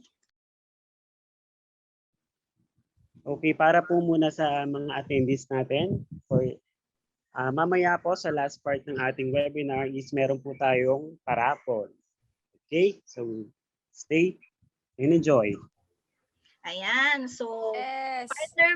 partner Alvin, paki-award na kay Sir Martin ang ating Certificate of Appreciation. Okay, to Sir Martin Bonifacio, Certificate of Appreciation is proudly given to Professor Martin G. Bonifacio in recognition for his valuable insights and knowledge imparted to the students of TRIMEX colleges during the webinar entitled Time, Stress, and Productivity Management, given this 28th day of March 2021. Signed by our Scopes President, Ms. Roger Andy Reyes, and our Engineering Department Head, Engineer Kevin De Mesa, and our Vice President for Academic Affairs and Student Services, Dr. Rito A. Camigla Jr. Yan, thank you, Sir Martin. Oh, thank you so Thank you, much Sir for Martin. that. Okay, I would like to say thank you everyone from the the committee, especially to the department head, Dr. De Mesa, and to Dr. Camigla, and to the TRIMEX colleges. I love TRIMEX colleges. So thank you so much, sir, for your wonderful insights for our webinar. It's really actually timely and relevant for all of us, as we all know that um,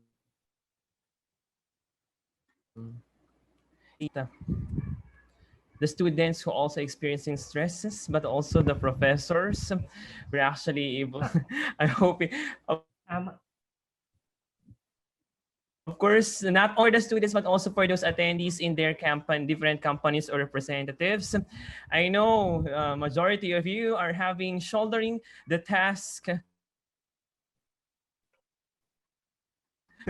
some other tasks of your managers given to you, which is actually outside of your job description. But basically, all of us are all able to experience stress. It depends upon what particular stress, but nevertheless, those tips and awareness can help us to have free stress during this particular pandemic. So thank you very much po for your valuable insights and a wonderful and great presentation. Thank you, Sir Thank you so Kiel. much, sir. Bago tayo tumungo sa ating second guest speaker, panoorin po na natin ang BSCPE promotional ad.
So before I proceed with the second speaker, may I also greet all the guests and other participants for today's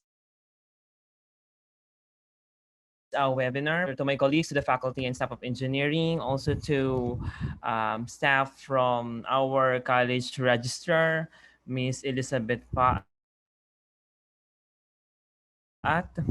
and also to the management of Trimex, and also from other school, from STA College Santa Rosa for University of Laguna, and other colleagues and students from these institutions for Trimex and other schools. A pleasant morning to all of you. Stay tuned and be ready for the second year. Have a great day to everyone. Okay. So let me introduce to you our second part ng ating webinar, the Millennials and Financial Literacy. Excited na kayo siguro no kung sino yung speaker natin kasi wala siyang picture. Yes! Yes. So, okay, let me introduce to you our second guest speaker.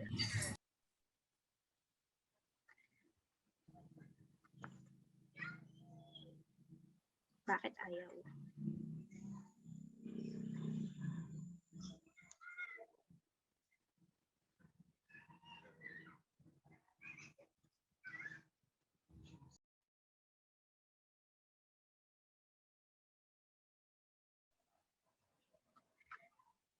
So I cannot think of the most suitable speaker for our second topic entitled Millennials and Financial Literacy than this person that I will introduce to you today. He is a graduate of Master in Information. Wait lang.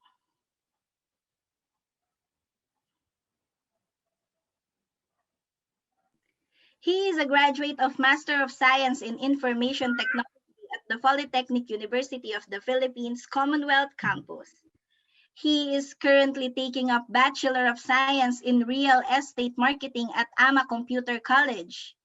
He is a former Learning Quality Auditor in Createch Philippines, and he is a former IT instructor at STI College and San Francisco de Sales School and Santa Rosa, Laguna. He's been teaching for 14 years and is now an IT instructor at the PUP Santa Rosa. He is also a civil service professional passer and an IT passport certification passer by the Philippine National IT Standard. From 2015 up to the present, he is the director of the PUP Federated Faculty Association and the president of the PUP Santa Rosa Alumni Association since 2014. In 2012, he co-authored a book entitled Computer Fundamentals published by the Grandwater Publishing. Aside from teaching, he is also a sales director at RCD Realty Marketing Corporation and a licensed financial advisor at Sun Life Canada, Philippines. But he is not just your ordinary insurance agent, as Mr. Velasco is recognized as one of the 1,000 most respected advisors across Asia. His list of achievements didn't stop here, for Mr. Velasco is also a $1 million roundtable member belonging to the top 1% of all the licensed financial advisors in the world. It is safe to say that he is our MDR representative to the world. Mr. Velasco is a consistent top financial advisor in South Luzon, a Macaulay Club Vice President qualifier, and was once featured in the Philippine Stars Digital Diario. In his free time, sa lahat ng ginagawa ni Sir, may free time pa siya. Sir Oscar is mentoring hundreds of his former students and friends, including me, towards learning stock market and all the things in his expertise, and that is for free. Ladies and gentlemen, I know you are all excited to meet our next guest speaker, so let us all welcome Mr. Oscar Velasco. Yes, good morning. It's my auto here. Morning, sir. Good morning, sir. Morning, Sir Oscar. Good morning, sir. Yes, good morning to everyone. Morning po, sir. Yeah. Okay, let's start my video. So thank you for that introduction, Emily. Yeah, medyo madami tayong time sa buhay. I also do have 24 hours per day as all of us. Nasa first naman tayo. So this one is informal lang yung gagawin kong presentation. So casual. Parang nagkomentuhan lang tayo sa coffee shop. Okay. So, yeah. So, ayun yung mga sinabi ni Emily, Miss Emily na ginagawa ko currently. So, medyo madami siya. So, I'm also a student now studying PSIEM, so real estate management sa AMA. And then, yeah, I'm currently teaching din sa PUP Santa Rosa as an IT instructor and the likes. But if you're going to notice, so medyo malayo yung undergrad course ko and master's ko, which is IT. How about this one?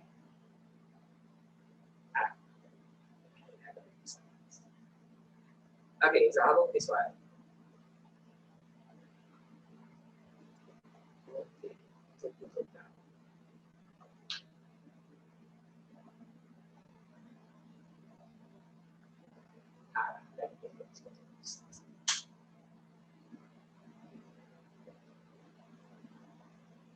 Okay, so how about this one? Clear.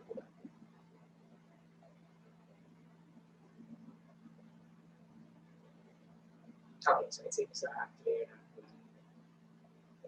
So let me share my screen.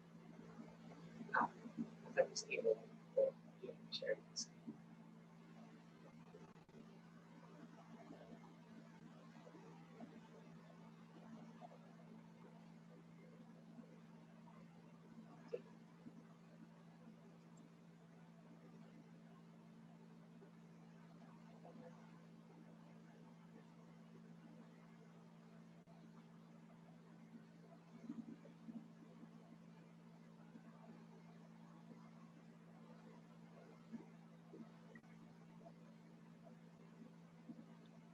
visible to the screen.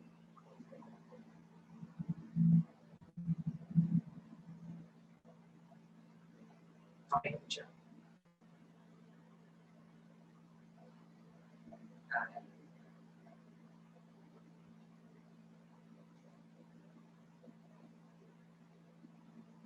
Miss Emily, okay na po yung screen.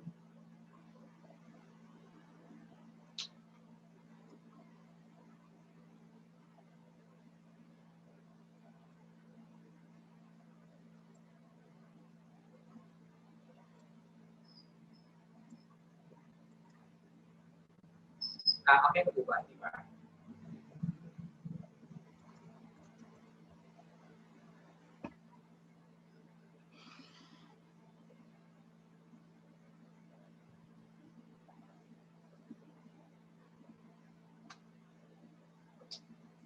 Okay, so wait lang. Wala ko ba yun? Okay, wait lang po ah.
Hello, Sir Oscar.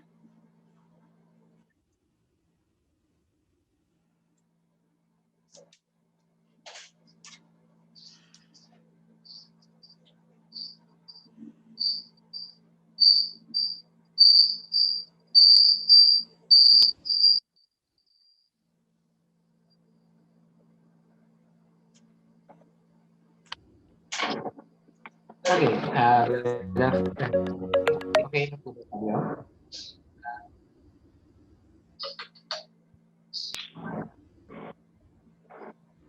Hello, Sir Oscar.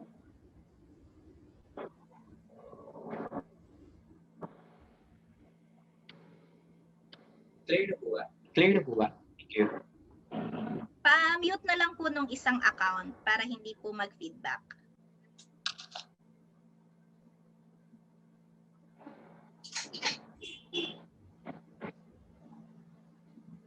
Hello?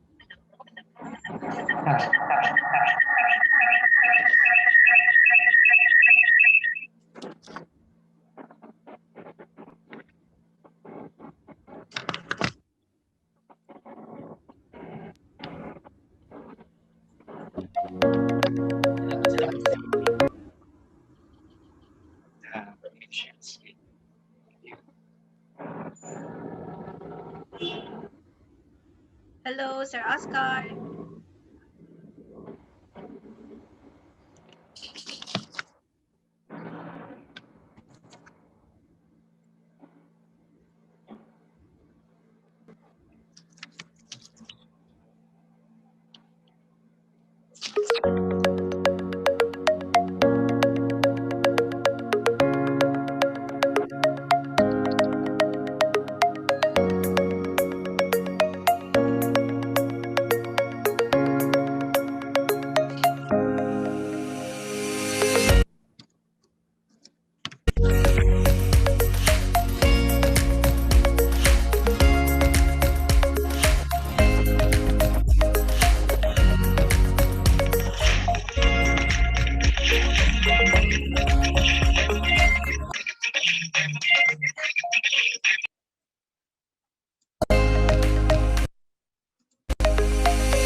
Okay, good afternoon.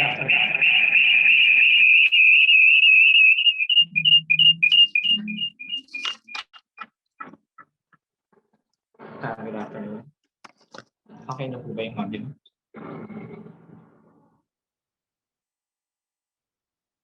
Hello?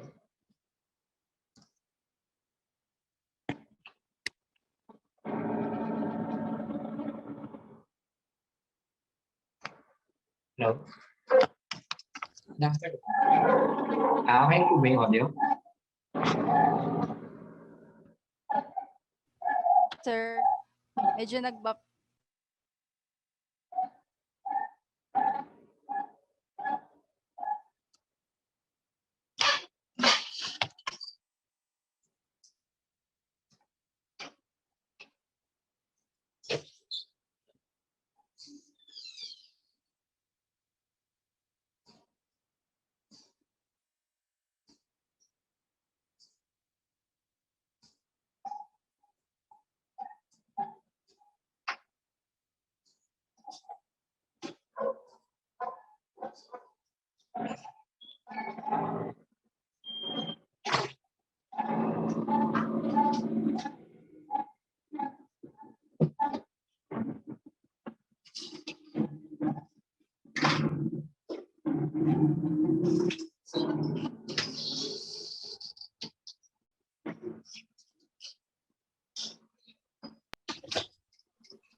Hello,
Sir Oscar.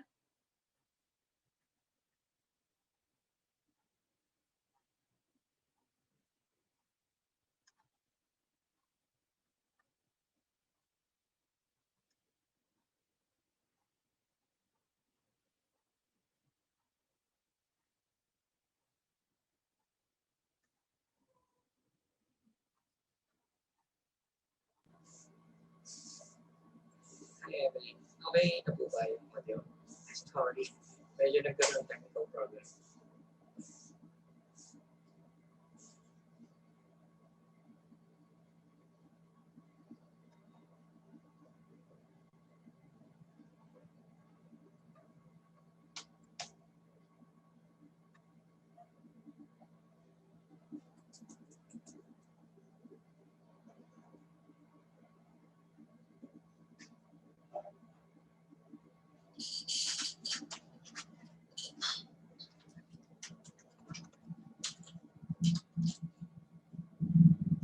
And, tira mo ako ng headphone kayo. Headphone.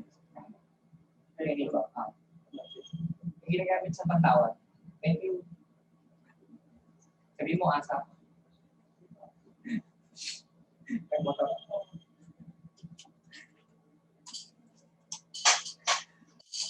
Okay, so I'm sorry for the delay. So let me share my screen to start our presentation. So okay po ba yung audio? And the visuals.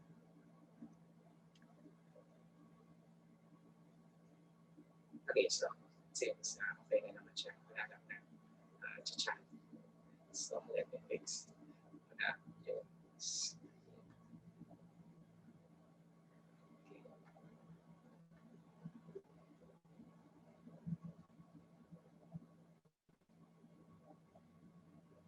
Nakashare na po ba? Okay, so for the topic,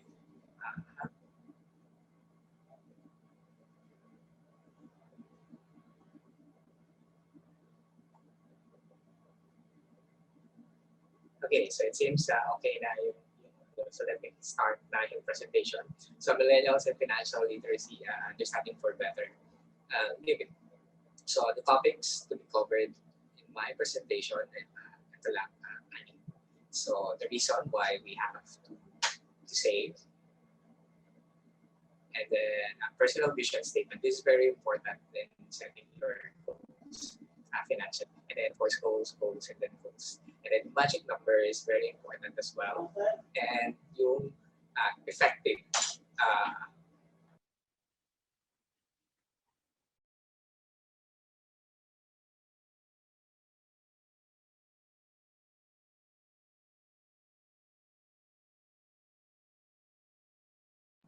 and effective budgeting and sources of passive income. So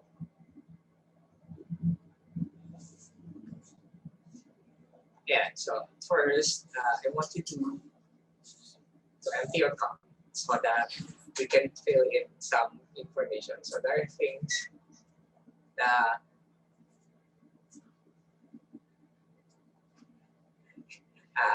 taught by us, by the society and our parents, our education system, the media, and everything.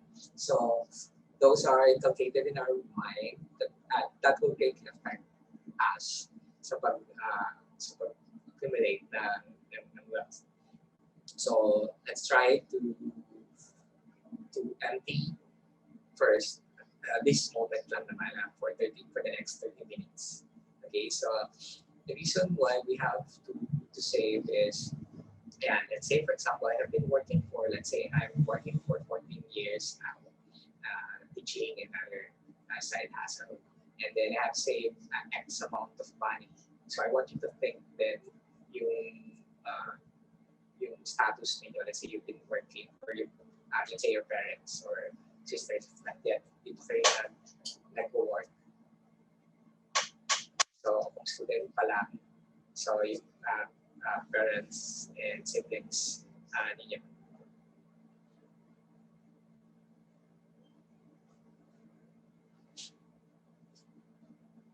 So, and then the next question is, how happy are you with your answers? Okay, so okay ba yung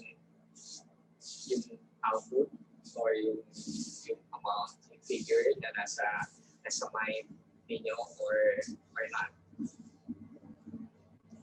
So how much savings you should have by now? So let's compute. So let's say if you are working now for, well, kayo mag-work din naman yung mga students in your future. So if you're working for, let's say, 10 years, hindi tayo meron and then yung salary ninyo for that 10 years, 25, let's say, hindi nag-increase, 25,000 per month. So let's say you're saving up 10% of that every month. So that's 2,500. Okay, so times 10 years ninyo, times 12. So that is the amount of money you should have. Then the same thing, if you are committed to save 10% of your salary. So why do we have to do that? So let's say we're going to live up to 80 years old. So normally, ang lifespan ng mga Pinoy is, based on studies, 70. Okay ba sa female and sa male? But let's say 80, abot tayo ng 80 years old. So half of our lives, 0 to 20, we are studying lang without work and without income. Okay. So at the age of 20 to 40, yeah, nag-start na tayo mag-work. We build our family, house, nag-acquire na tayo ng property, and then car. So meron tayong work with income for that 20 years of our lives. And then the next, another 20 years is working pa rin tayo with income. So from age 40 to 60. And then kapag dumating yung age 60 to 80, so nag-retire na tayo, we're not working anymore, so wala na tayong source of income. So kung titignan nyo yung pie chart or yung chart na yan, is half of our lives is walang income, walang work, and then half is working with some income. So that's the percentage ng chance ninyo to save some 50% of your working life. So kung ngayon pa lang, laging ubos yung pera, so ngayon yung pera naman yung ubusin ninyo pag tandaan ninyo. So calculate, okay, sa ganung level. So magkano pa yung dapat na ipunin natin as a retirement savings? So, well, I'm presenting this sa mga clients ko sa insurance for them to realize how big is the money needed for you to retire at age dito sa finance. Okay, so let's say partner kayo, mag-asawa, the age of 60. Okay? And then mabubuhay pa kayo for the next 15 years of your lives, partner kayo. So let's say 2 people, and then times 3 meals per day. So that is 6 meals kada araw. Okay, so let's say yung value ng meal na yun is 50 pesos per meal. So 6 times 50 is 300 pesos per day for both of you to have to para makakain. Okay, so i-multiply natin yan into 365 days. So that is 109,500 pesos in 1 year para sa pagkain ninyong asawa in the future from 60 to 75 years old. So let's say yung 109 times 500 times 15 years, so up to age 75. So you'll be needing 1.6 million pesos for food budget alone. Okay, since you are not working at the age of 60, unless you would like to work at that age up to 75. But most of the Filipinos ay nasa mind nila as retirement age. So that amount, 1.6, is dapat ngayon pa lang you are saving up na more than. If not, sabihin nyo, masyado pa kami bata, sir, 20 years old pa lang kami. Student pa lang kami, so no need to save. So, I'm sorry to say this, but sa culture ng Filipinos, so we have to take good care sa parents natin, of course. So, if bata pa kayo and then yung parents niyo is medyo maedad na, so mas lalong dapat kayo mag-ipon ng 1.6 million pesos for them. Para pagtanda nila, mapapakain, masusuportahan yung kanila sa food, wala pa din yung expenses for medical and other things. So, habang iniipon nyo yun for your parents, so dapat kayo din is nag-iipon for yourselves para sa future is meron kayong pagkain for the next 15 years of your lives after yung mag-retire at the age of 60. So all in all, you'll be needing most probably 3.3 billion at the age of 60. No parents ninyo at kayo din habang tumatanda. So I hope I guess ninyo yung idea behind that figure. So ayun yung paghahandaan ng mga Pilipino normally.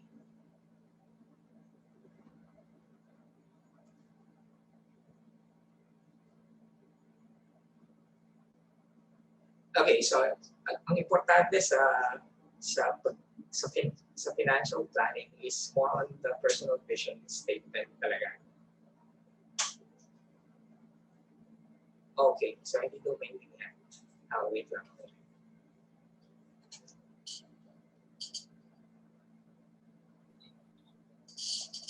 About this one. Mas okay po ba siya? Yes, it's loud and clear. Okay, thank you.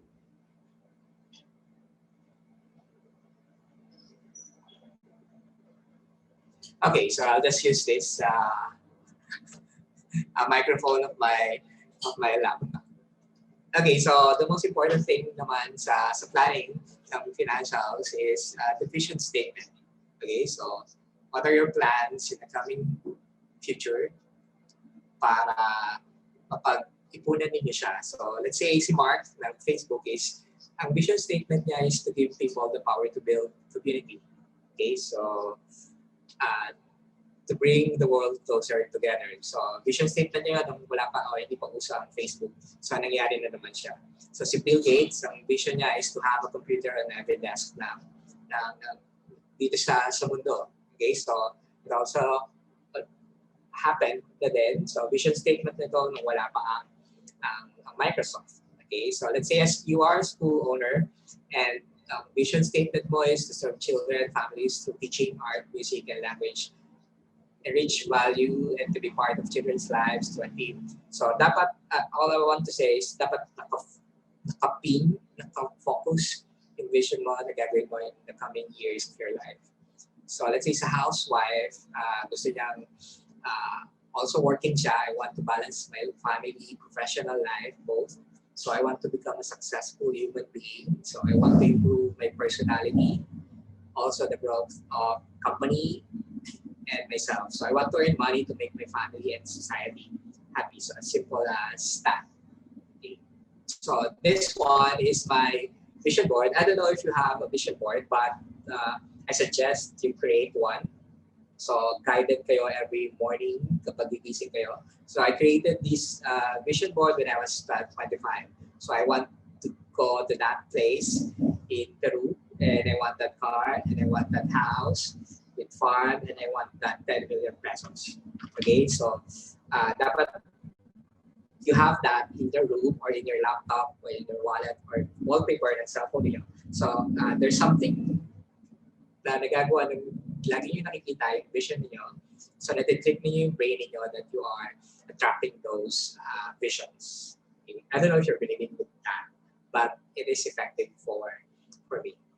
So we have to begin with the end in mind. So what does it mean? This one is sa book ni Stephen Covey, sa 7 Habits of Highly Effective People. So maybe you want to read that one for your self-productivity then and efficiency. So you have to write down your goals 1 to 10. So after our talk or our webinar, so list down ano bang gusto ko sa buhay. Let's say you are a student. So after graduating, ano bang gagawin ko? Okay. So 10, and then you prioritize that. So whatever goal na nasa isip nyo, so just write it down. Okay. So, and then after that, so a goal without a plan is just a dream. So you're just dreaming about those things. If you are not going to create an action plan for those, for each goal na sinulat niyo dun sa papel. And then you have to ask yourself, so what is that one goal that if accomplished first will help to speed up the accomplishment of the remaining goals? So you have to think out of those 10 items that you want to accomplish. So, ano yung dapat yung unahin na makakatulong na mapabilis matupad yung mga iba pang goals ninyo. So, normally, pag pinapagawa ko yan sa mga kino-coach ko, is ang lumalabas lang is, of course, they need the seed money. So, kailangan nila ng pera para ma-accomplish lahat ng mga tasks na nasulat nila doon sa taas. Okay, so let's say you wanted to be a millionaire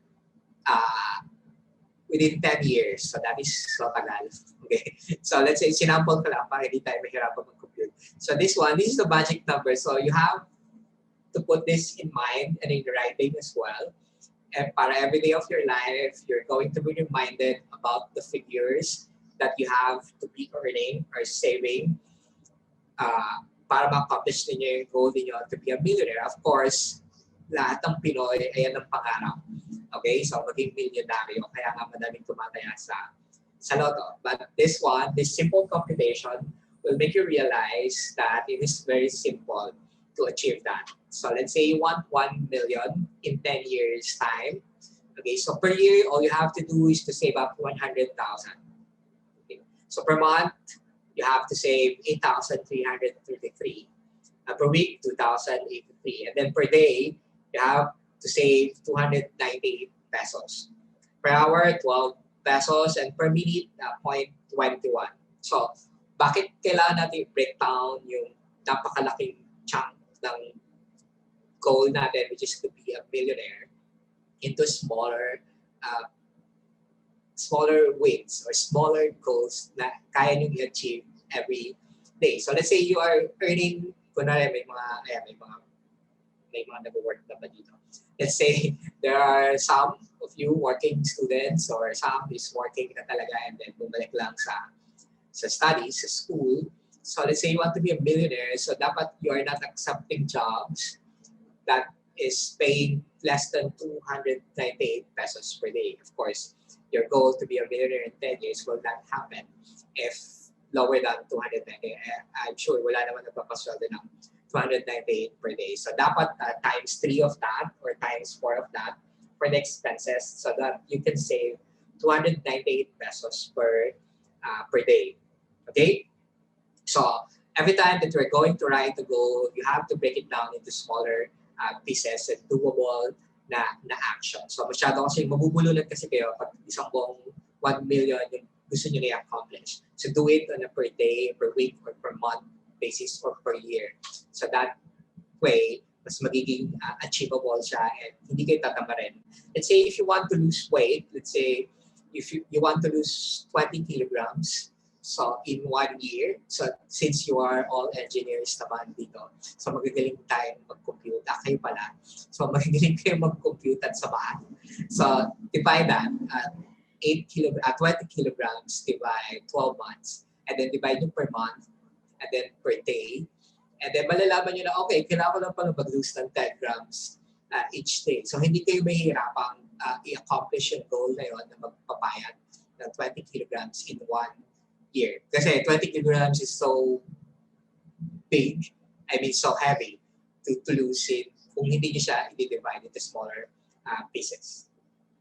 So it's not how much money you make, but how much money you keep, how hard it works for you, and how many generations you keep it for. This is by Robert Kiyosaki. So it's true. I have a lot of clients that earning 15,000 per month, but they are earning a lot compared to my clients na nag-earn ng 6-digit and then wala silang ipon. So doon ko napatunayan na it's not how much money you earn talaga.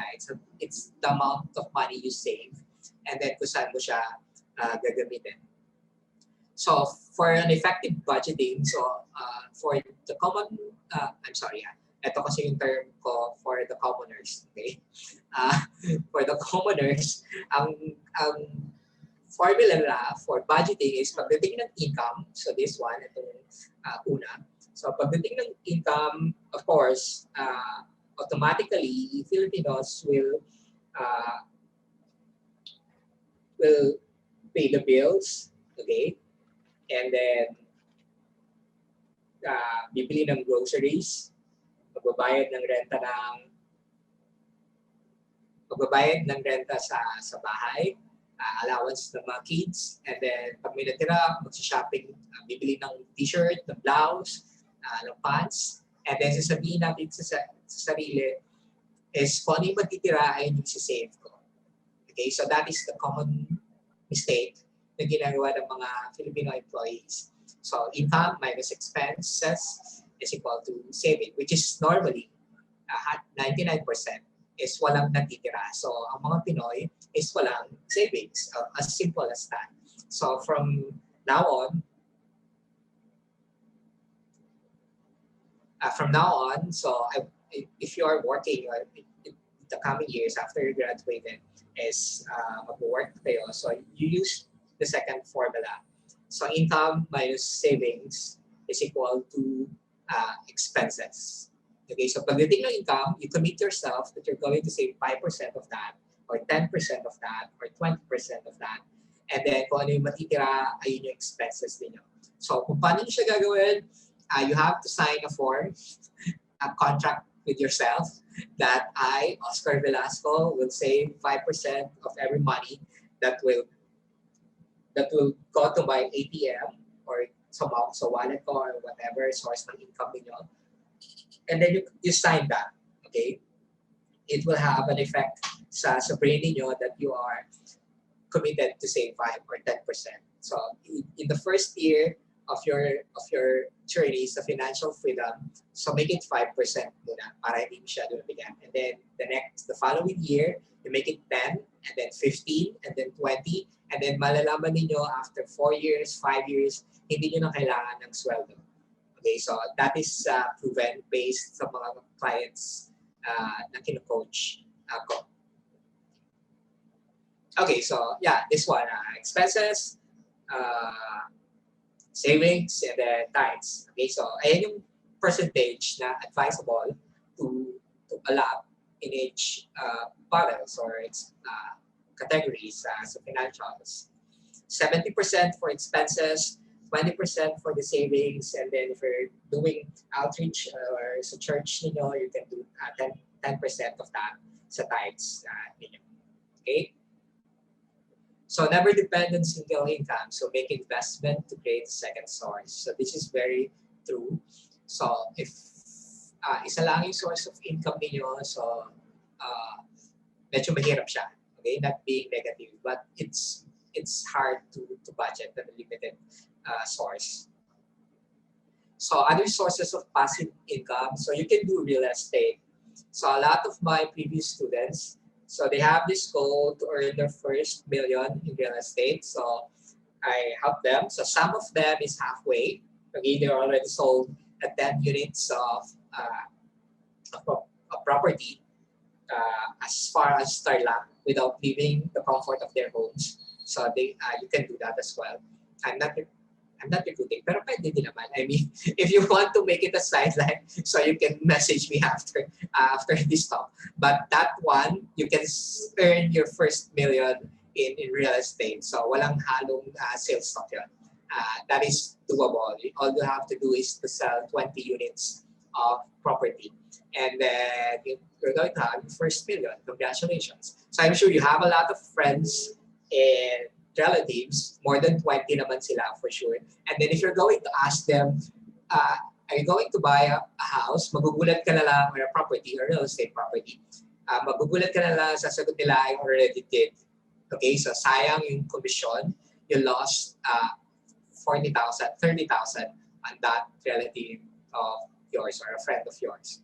So magugulat na lang kayo. Tanungin niyo isa-isa yung mga kamag-anak ninyo and mga classmates ninyo ng high school. So magugulat na lang kayo that they are already acquired the property from the other agent. So why not grab that opportunity and be the agent of your friends and relatives or co-workers. Okay, next, another source of passive income is stock market. So later on, I will show you examples on how to do that. Next is cryptocurrencies. So since you are all engineering students, so you will be, for sure, me as an IT people, we will understand it better than the other people kasi alam natin how technology works, how computer works. So we will may edge tayo when it comes to investing in cryptocurrencies. So mutual funds, of course, and UL insurance. So you have to give the risk sa ibang companies, sa mga insurance companies, and compare na kayo mag-shoulder ng risk. So the probability of our death is 100%. Okay, so that is guaranteed. So why not make money out of it? So the reason why Japan, Korea, South Korea, China, and other countries are wealthy because when somebody dies from their family, so a huge fund will flow in sa cash flow nila. So unlike dito sa Pilipinas, so I'm sorry for comparing, but this is the truth. So unlike dito sa Pilipinas, kapag namatay ang parents, siblings, so walang cash flow na papasok, puro palabas. And then, ang masama pa is may utang pang iniwan. So that's the reason they are very wealthy, they are progressive. So unlike sa Pilipinas na hindi. So less than 10% of the Filipinos are insured. So that's the sad reality. And majority of the cases of COVID victims that died is hindi covered, wala silang insurance. So that's the reality. So konti ang claims ng insurance in all insurance companies dito sa Pilipinas based the Insurance Commission last year, 2020. So we are expecting that a lot of claims because of the pandemic. But the sad truth is walang konti ang claim due to COVID. Meaning yung mga namamatay sa COVID is walang insurance. Okay, so that's the reality. Next is business ventures. Of course, you can do franchising and the likes if you don't know how to put up a business since you haven't tried business management graduate. And then, of course, use OPM, OPT, and OPE. So what are those?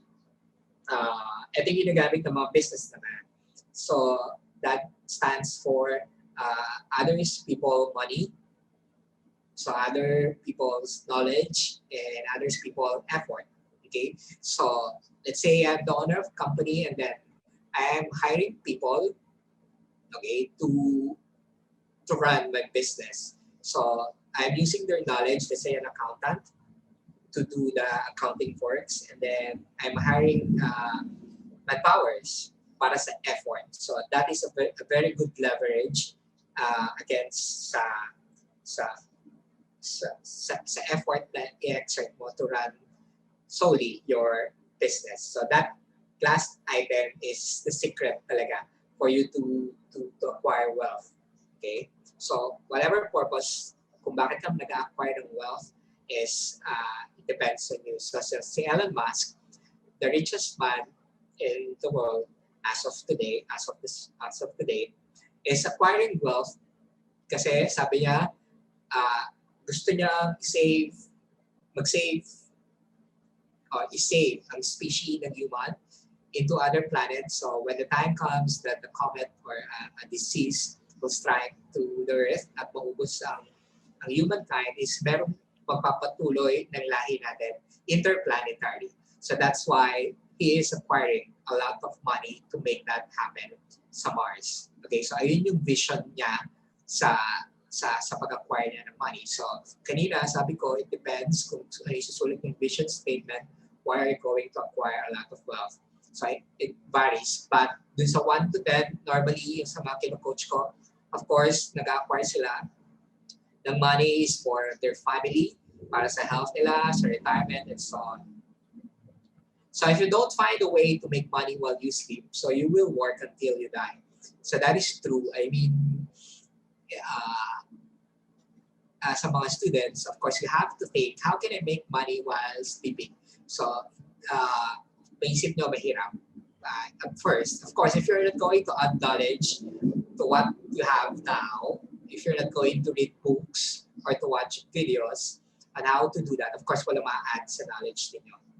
So you have to do a lot of effort to make that happen. But I will teach you some later on. So if you want to live like the 5% of the population who are hugely successful, then don't act like 95%. Okay, so if all of us went to college because sabi ng parents natin is you study well so that you can get the good grades, and then you will graduate college, and then you will work to get a good job that will pay your expenses, and then to build your own family, and then to help other people, and then die. Okay, so that is the cycle of life inculcated to us. Okay, that only by the people around us, but because through history is ganon yung set up. But that is not the path that tinitake ng mga hugely successful people. So a lot of successful people like Mark and other billionaires, so they don't graduated college. Okay, so because they will waste time, that is 4 years, and they know that they can do a lot of things with that 4-year time frame. Okay, so if you want to be filthy rich, so you should be doing different things compared to the commoners. So who are those top 1% of our society? So this article was published April 15, 2020. So Jeff Bezos, the owner of Amazon, so gains 24 billion, while a lot of people during that time, that is the first month of lockdown, or sa Pinas, and then sa ibang bansa din naman. So kung lahat ng tao is nawalan ng trabaho, majority or most or plenty of people lost their job, so and then lost the income because of the pandemic. So si Jeff Bezos gained 24 billion. And then US billionaires boost collective wealth by 406 billion as market rebounds in coronavirus pandemic. So this one is May 1, 2020. So they're earning a lot. That is almost $500 billion USD. And also, the world's wealthiest family gets 4 million richer every hour. So kanina, yung kinumpit ko, the magic number, you have to save, for you to be a millionaire after 10 years, you have to save 12 pesos per hour. Okay, so ang konti, di ba? So 12 pesos per hour to be a millionaire for the next 10 years. But this family, so I want you to search who is the wealthiest family. Hindi ko nilagay yung pangalan para meron kayong assignment. So the world's wealthiest family gets 4 million richer every hour without them doing anything. So paano nangyayari yun? Kahit tulog sila, kumikita sila ng 4 million per hour. So of course, if you want to do that as well, so you have to exert a lot of effort to make that happen. So yeah, if you can spend what you are earning, you are not earning enough. Okay, meaning if nagagastos mo pa yung mga pera mo, meaning hindi ka pa mayaman. So kapag hindi mo na kayang ubusin yung pera mo, that's the time that you are earning enough. So that is the the barometer. I mean, the measurement of how wealthy you are. So saving is different from investing. So when we say saving, you're just making your money secure. Okay? So tinatabi mo lang siya sa ilalim ng unan mo or sa bank. So just to save. And then when the time comes that you need money, you have to withdraw or get it. Okay? So investing is you are making your money grow. So you're keeping your money into an investment. Ang purpose is to make it grow. So that's two different things na kailangan malinaw yung border. Okay, so let's say if you want to invest in the stock market, so you can visit the website of Call Financial Philippines. Okay, so our requirements lang doon is ayan, you can screenshot, proof of billing, issued ID, filled out form. Yung filled out form is online and then you can do walk-in, but not now kasi lockdown sa Ortigas and sa Makati. And then interview, and then initial deposit, and then you can start trading. So a lot of studying is required when you want to enter sa world ng stock market. So this one is a comparison on how fast your money can grow kapag naka-invest lang siya or naka-save lang siya sa savings account. So mabagal siya as in stale. Okay? And then kapag naka-time deposit, well, medyo mabilis. Pero kapag naka-invest siya into different funds like mutual funds, bond fund, balance fund, equity fund, but the highest or the fastest way for you to grow your money is to invest it in the stock market. Okay, so as shown in the picture. So, paano ba kumikita sa stock market? So, I have these pictures to show how your money can earn sa stock market. Let's say, last year, March 2020, exactly a year ago, the price of SM Prime Holdings is only 19 pesos and 90 cents per share. The following month, so this is during the announcement of lockdown. So it dropped down up to 19.90 pesos. Noong April 2020, the following month, so naging 29.85 na siya. So kumita na yung pera ninyo ng 50,000 pesos if you invest or if you bought 10,000 worth of Sandigal Prime Holdings. So in just a month, nag-gain na siya ng 50% of your money. Okay, so si Jollibee that time, 91 pesos, by April 109, but this year, this last time I checked, mataas na siya. So in 1 month, you can gain 20%. SM investment, you gain 62%. Okay. And then sa Globe, 25% of your money in just a month. Okay, and then if you want to visit, you can check it sa website nila how much na yung value ni Globe. And let's say next, si PLDT, nag-gain kayo 46% in 1 month. San Miguel Corporation, 30%. BPI, if you bought BPI during the lockdown last year, and then the following month, April, lalo na ngayon, medyo last month and December, okay na yung economy natin. So, mas mataas na yan compared 100% of that. Emperador, 35%. And Universal Rubina is 30%. Ayala is 31.88%. And si Metrobank is 21%. That is bigger than the annual rates given by the banks. Okay, so hindi mo yan maiipon using time deposit and buying treasury bonds and whatever na binibigay ng bangko. Okay, so if you have money in the banks, dipping, better na invest siya sa stock market para hindi tulog yung pera ninyo. Okay, so let's say if you want to invest naman in different mutual funds, fuel, and the like. So this one example, such exercise date of establishment, which is 2005, that is 16 years ago. If you invested 16 years ago, your money already earned 222%. Okay, so this is April last year. If you can see, nag-drop yung price niya ng todo because of the announcement of lockdown. But ngayon is okay na siya, bumabawi na siya. If you bought that year to date, negative 27, 1 year, negative 29, meaning you can buy those shares on sale. nakasave siya ng 27% or almost 30%. Okay, so if pagsak ang merkado, don't be hesitant. That's the time that you should buy. Tulad sa mall, kapag nakasale, ang mga products nagkakagulo ang mga tao.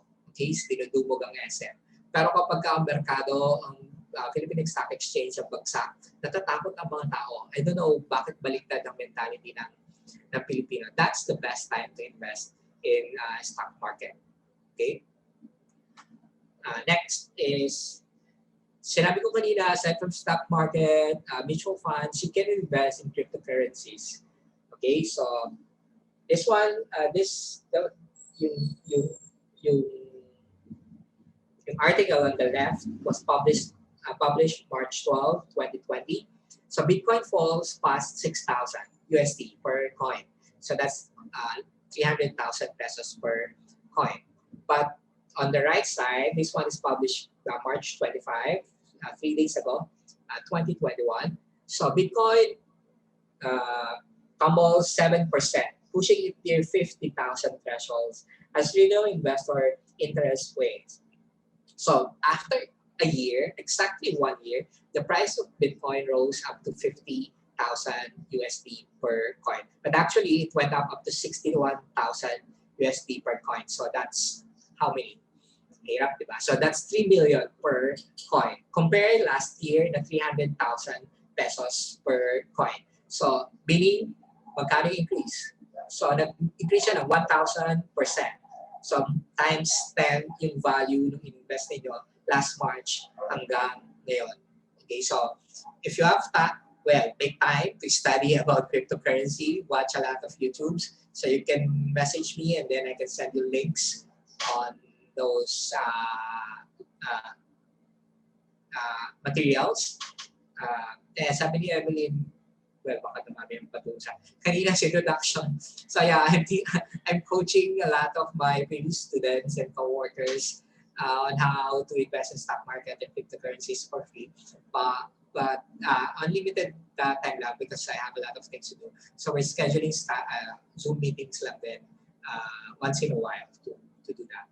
So yeah, if time is very vital when it comes to investment.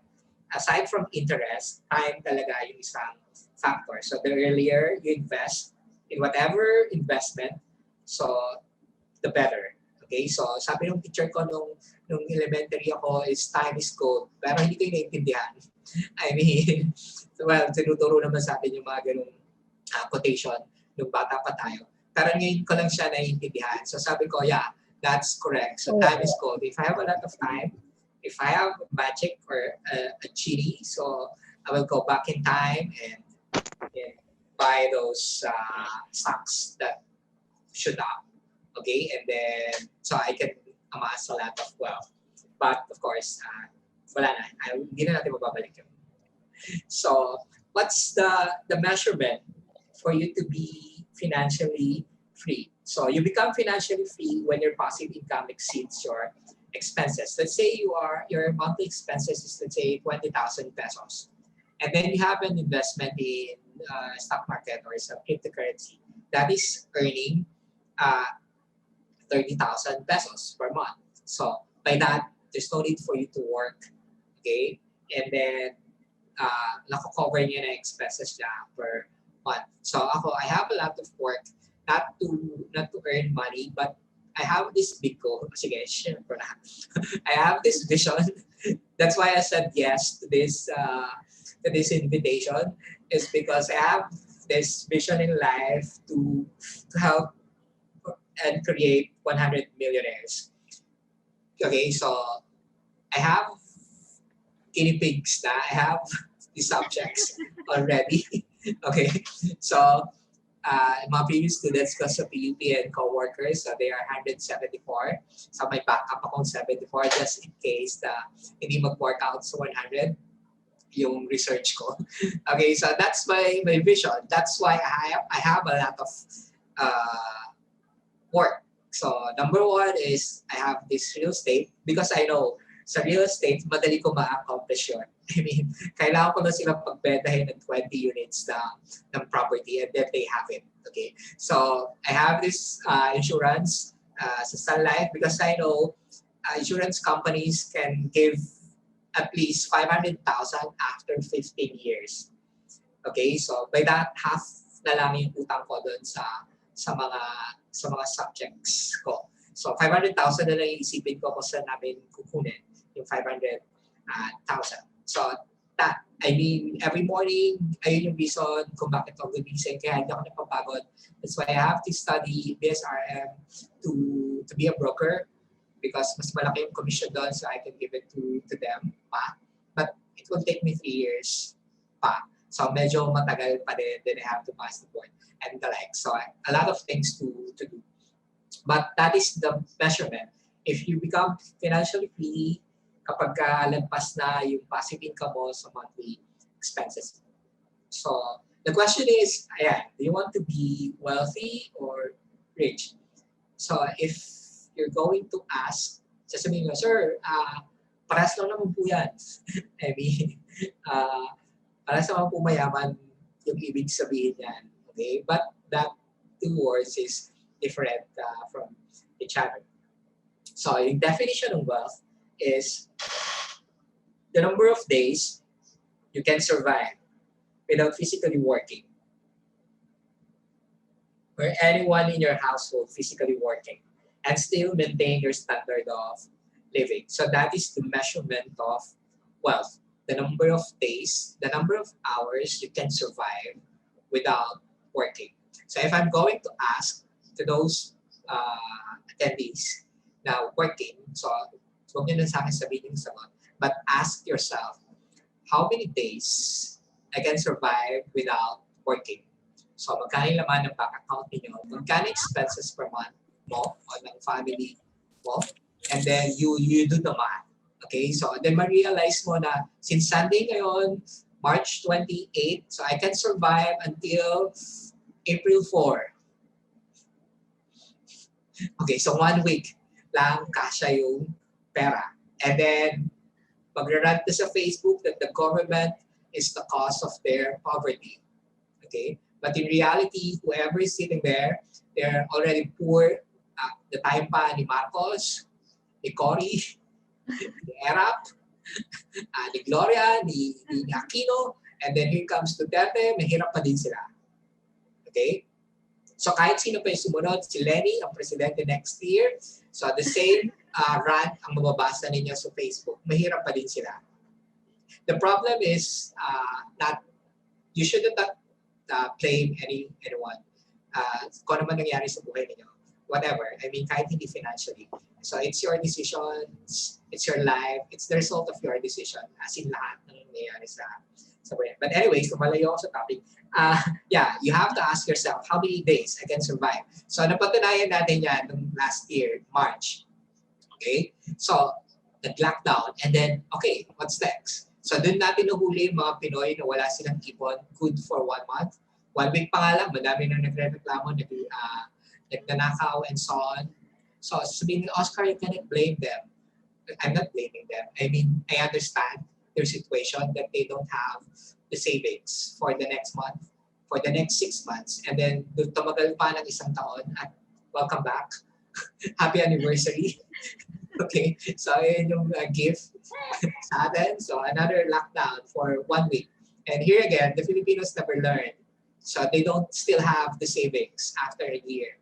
Okay, so the same result, the same scenario will happen to the Filipinos kung may extend pa yung lockdown after April 4. And that is not fault of the government. That is your life. Okay? So I'm not pro-Duterte, just to make things clear. I mean, whoever sitting there, kahit si Biden pa yan, or kasi Trump pa yan, I really don't care. I can't survive without them, without the government. Okay? So yeah, being rich is having money, being wealthy is having time. So that's the difference. A lot of rich people, businessmen, they have a lot of money. They are rich, okay? But they don't have time to their family. They don't have time for themselves. Their time is dedicated to run the business. Hindi ka man lang nagre-reply. Kanina ka pa inaano eh. Wait lang. Ate Mitch, pa-mute mo. Okay. So yeah, that's the difference of the two. Yung question, you want to be wealthy or rich? So if you answered rich, of course, you will have paying a lot of money. So that's given. You are filthy rich. Okay? But you have to select that you want to be, or mas gusto niyo maging wealthy. So you have all the time in this world. Don't need for you to go to work 8 to 5. You can do a lot of things. So a lot of people are asking me, Oscar, how do you do that? You have 4 jobs, pero lagi kang nasa bundok. I mean, lagi kang nasa bakasyon. I mean, lagi kang nagsisiwig. And the next, parang may kakambal ako na. But because I am wealthy, okay, so I mean, you have to manage your time efficiently, but make sure that you can survive years without you working. Okay, so I hope that you learned something. And then, sabi nyo, Oscar, ano yung time frame mo to make 100 millionaires? Yung vision mo. So I have that in mind in 10 years. Okay, so meaning I have to create the 10 millionaires per year to make that happen. Okay, so I have to, kailangan ko mabilis para matapos yung 2030. Okay, kasi set ko lang ng goal last year. Nung boring ako sa ECT. So nothing is impossible. This is by Audrey Hepburn. Nothing is impossible. The word itself is I am saying I am possible. Okay, so sabihin nyo, siguro mayaman na ito si Sir, kaya ganun siya magsalita, parang wala siyang pakialam sa may hirap. And so hindi po totoo yun. Those ideas and those sharings is based on my experience. So all of us are living on Earth, so we have the same opportunity, we have the same surrounding. I was born sa Tabing Riles. I grew up there. Ano ba yung linya ng Miss Universe? So the life there is very poor. I mean, I grew up in poverty. That's why nagsumikap ako to get out of that kind of life. And I know I need to give back. Okay? That's why I'm coaching a lot of people. Okay, so to make that happen.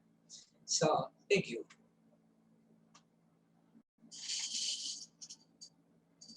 Namaste, Sir Oscar Velasco. Ayan. Sobra, napaisip tuloy ako. Sir Oscar, sagutin mo na ako ngayon. Kasama ba ako sa 100 millionaires o sa guinea pigs?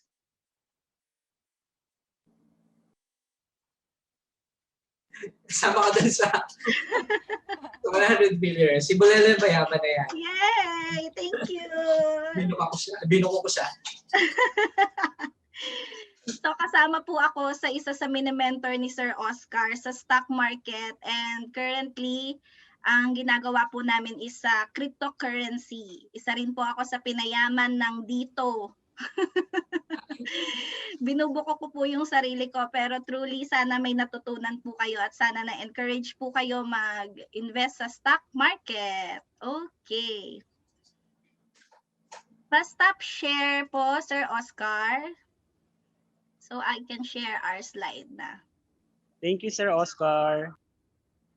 Meron kayong mga tanong, wina-welcome pa rin po namin yung mga tanong kahit medyo limited na po yung time natin.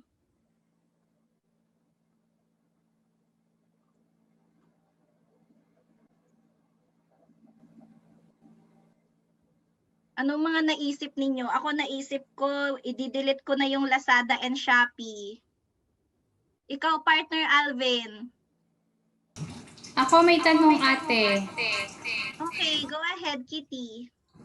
Paano mag-register sa COL? Kasi narinig ko niyan sa company namin. Yes po. I already chatted the website of Call Financial, so you may visit online. The registration is online din po. Magkano po yung first na fund na kailangan namin iyan?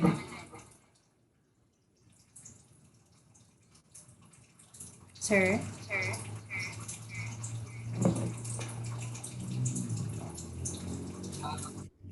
1,000 pesos po yung initial fund na required, and then you can adopt, let's say every month you're earning, you can adopt every month, let's say, depends on your budget. But the minimum is 1,000.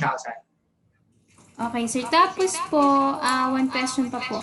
Paano po kami matututo nung pag-COL? Mayroon po bang, may mga trainings po ba yun?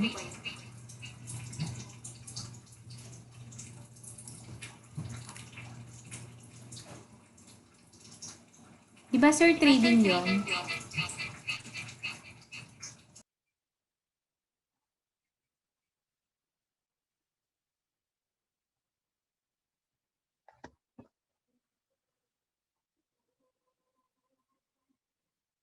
Hello, Kitty, naririnig mo ako? Okay, I lost my connection. Pardon, please. Oo, ate. Ayan na si Sir Oscar.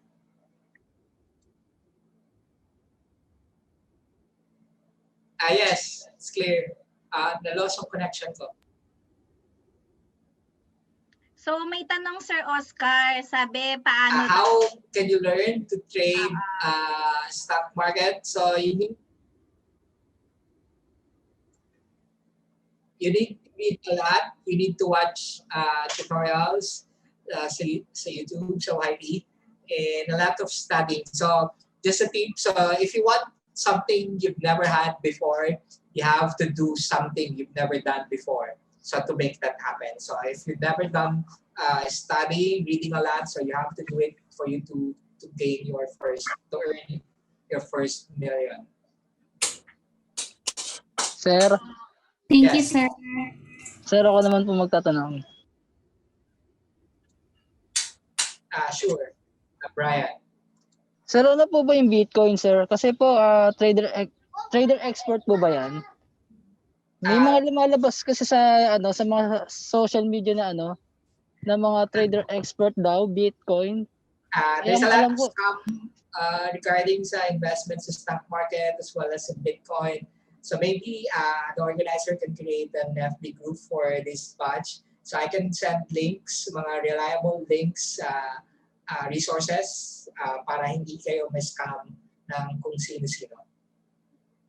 pero sir, paano po mawawala yan, sir? Sino po ba Sino po ba nagpapalabas ng mga ganyang scammer na yan? I hope I answered the question.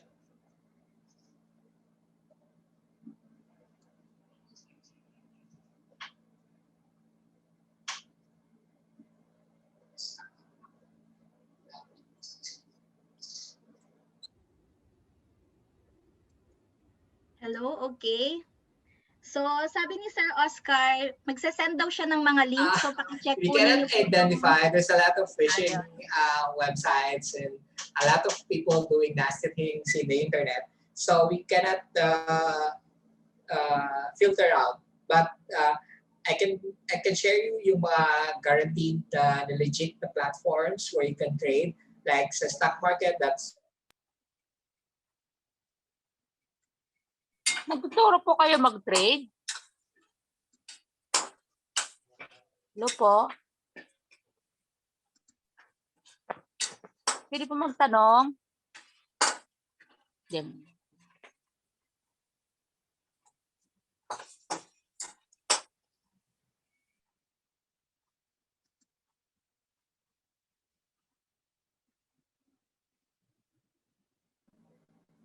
okay. So that one is confidential. That is a legit one.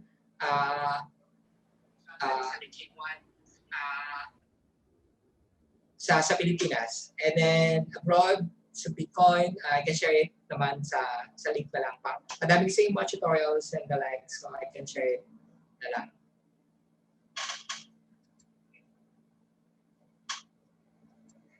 So guys, paki-check na lang po yung mga isesend ni Sir Oscar na link para po malaman ninyo. Kagaya ng sinabi niya, kung gusto niyo ng millions or kung gusto niyo matutunan ng isang bagay, lahat po ay dapat nating pag-aralan. Marami pong groups at saka mga gurus din sa YouTube na pwede niyo pong panoorin. Nagsasuggest po sila doon ng mga, kung sa stock market, nagsasuggest po sila doon ng mga magandang mga companies na bilhin or ng stocks na bilhin, at saka nagbibigay po sila doon ng mga advisory po. Okay? So, let's proceed to the na medyo extended na tayo. So, on behalf of Trimex Colleges and College of Engineering, we would like to present the certificate of appreciation to Mr. Oscar Velasco in recognition for his valuable insights and knowledge imparted to the students of Trimex Colleges during the webinar entitled Millennials and Financial Literacy, Understanding for Better Living, given this 28th day of March 2021, signed by the Scopes President, Roger Ann Reyes, Engineering Department Head Engineer Kervin De Mesa, and Vice President for Academic Affairs and Student Services, Dr. Rito Camigla Jr. Thank you, Sir Oscar. Marami kang na-inspire na ramdaman ko. Thank you, Sir Oscar. Okay, Sir thank you Oscar, as thank you well. po. Thank you for inviting. Thank you po. Thank you, sir. Lahat po ng inyo pong email ay nasa amin po. So, kung hindi po ninyo makita yung link dito, isasend po namin lahat sa email ninyo. Tama, Sir Oscar? Yes, if possible, FB group na lang para hindi mahirap mag-send ng email. Tama po. Yung willing lang naman. Okay po. So, dahil medyo nag-extend na po tayo ng time, we would like to announce na yung raffle draw po natin ay gaganapin na lang po sa Scopes sa Scopes page ng Facebook para po sa live draw. Okay? And then malalaman naman po ninyo kung ano po yung mga prizes at kung sino po yung mga nanalo. Nasaan yung mouse ko? Ayan po. So, I guess this ends our seminar po. Sir Kiel?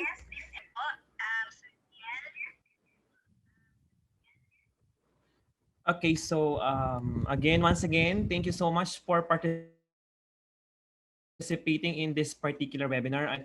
Our time is very limited and our topic is very interesting, but nevertheless, all the questions and other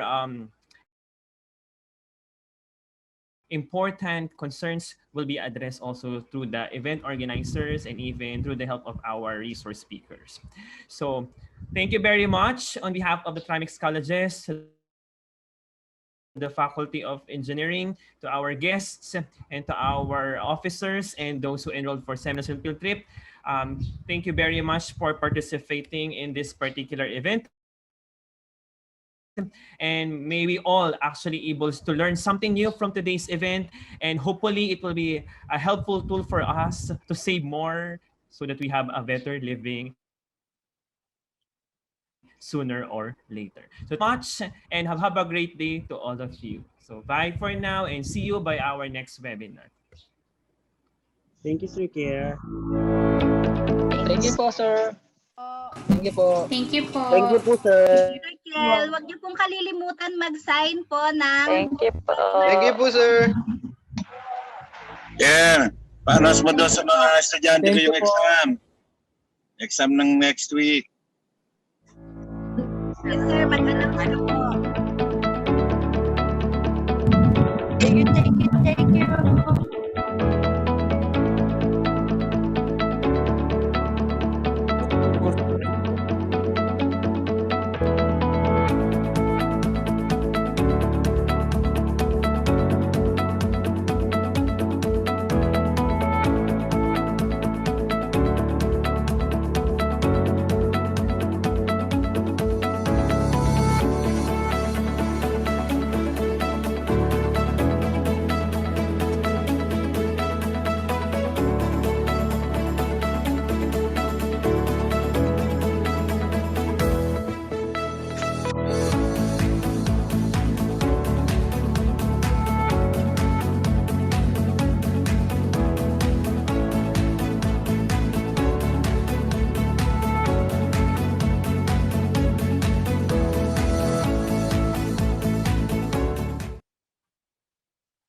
Thank you po, and please, isasend po namin yung post-webinar survey. Pakisagutan po, and then in exchange, ibibigay po namin yung e-certificates po ninyo. Thank you.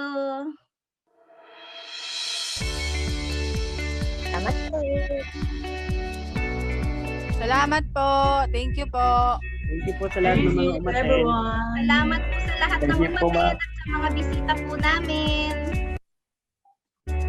Thank you guys and congratulations!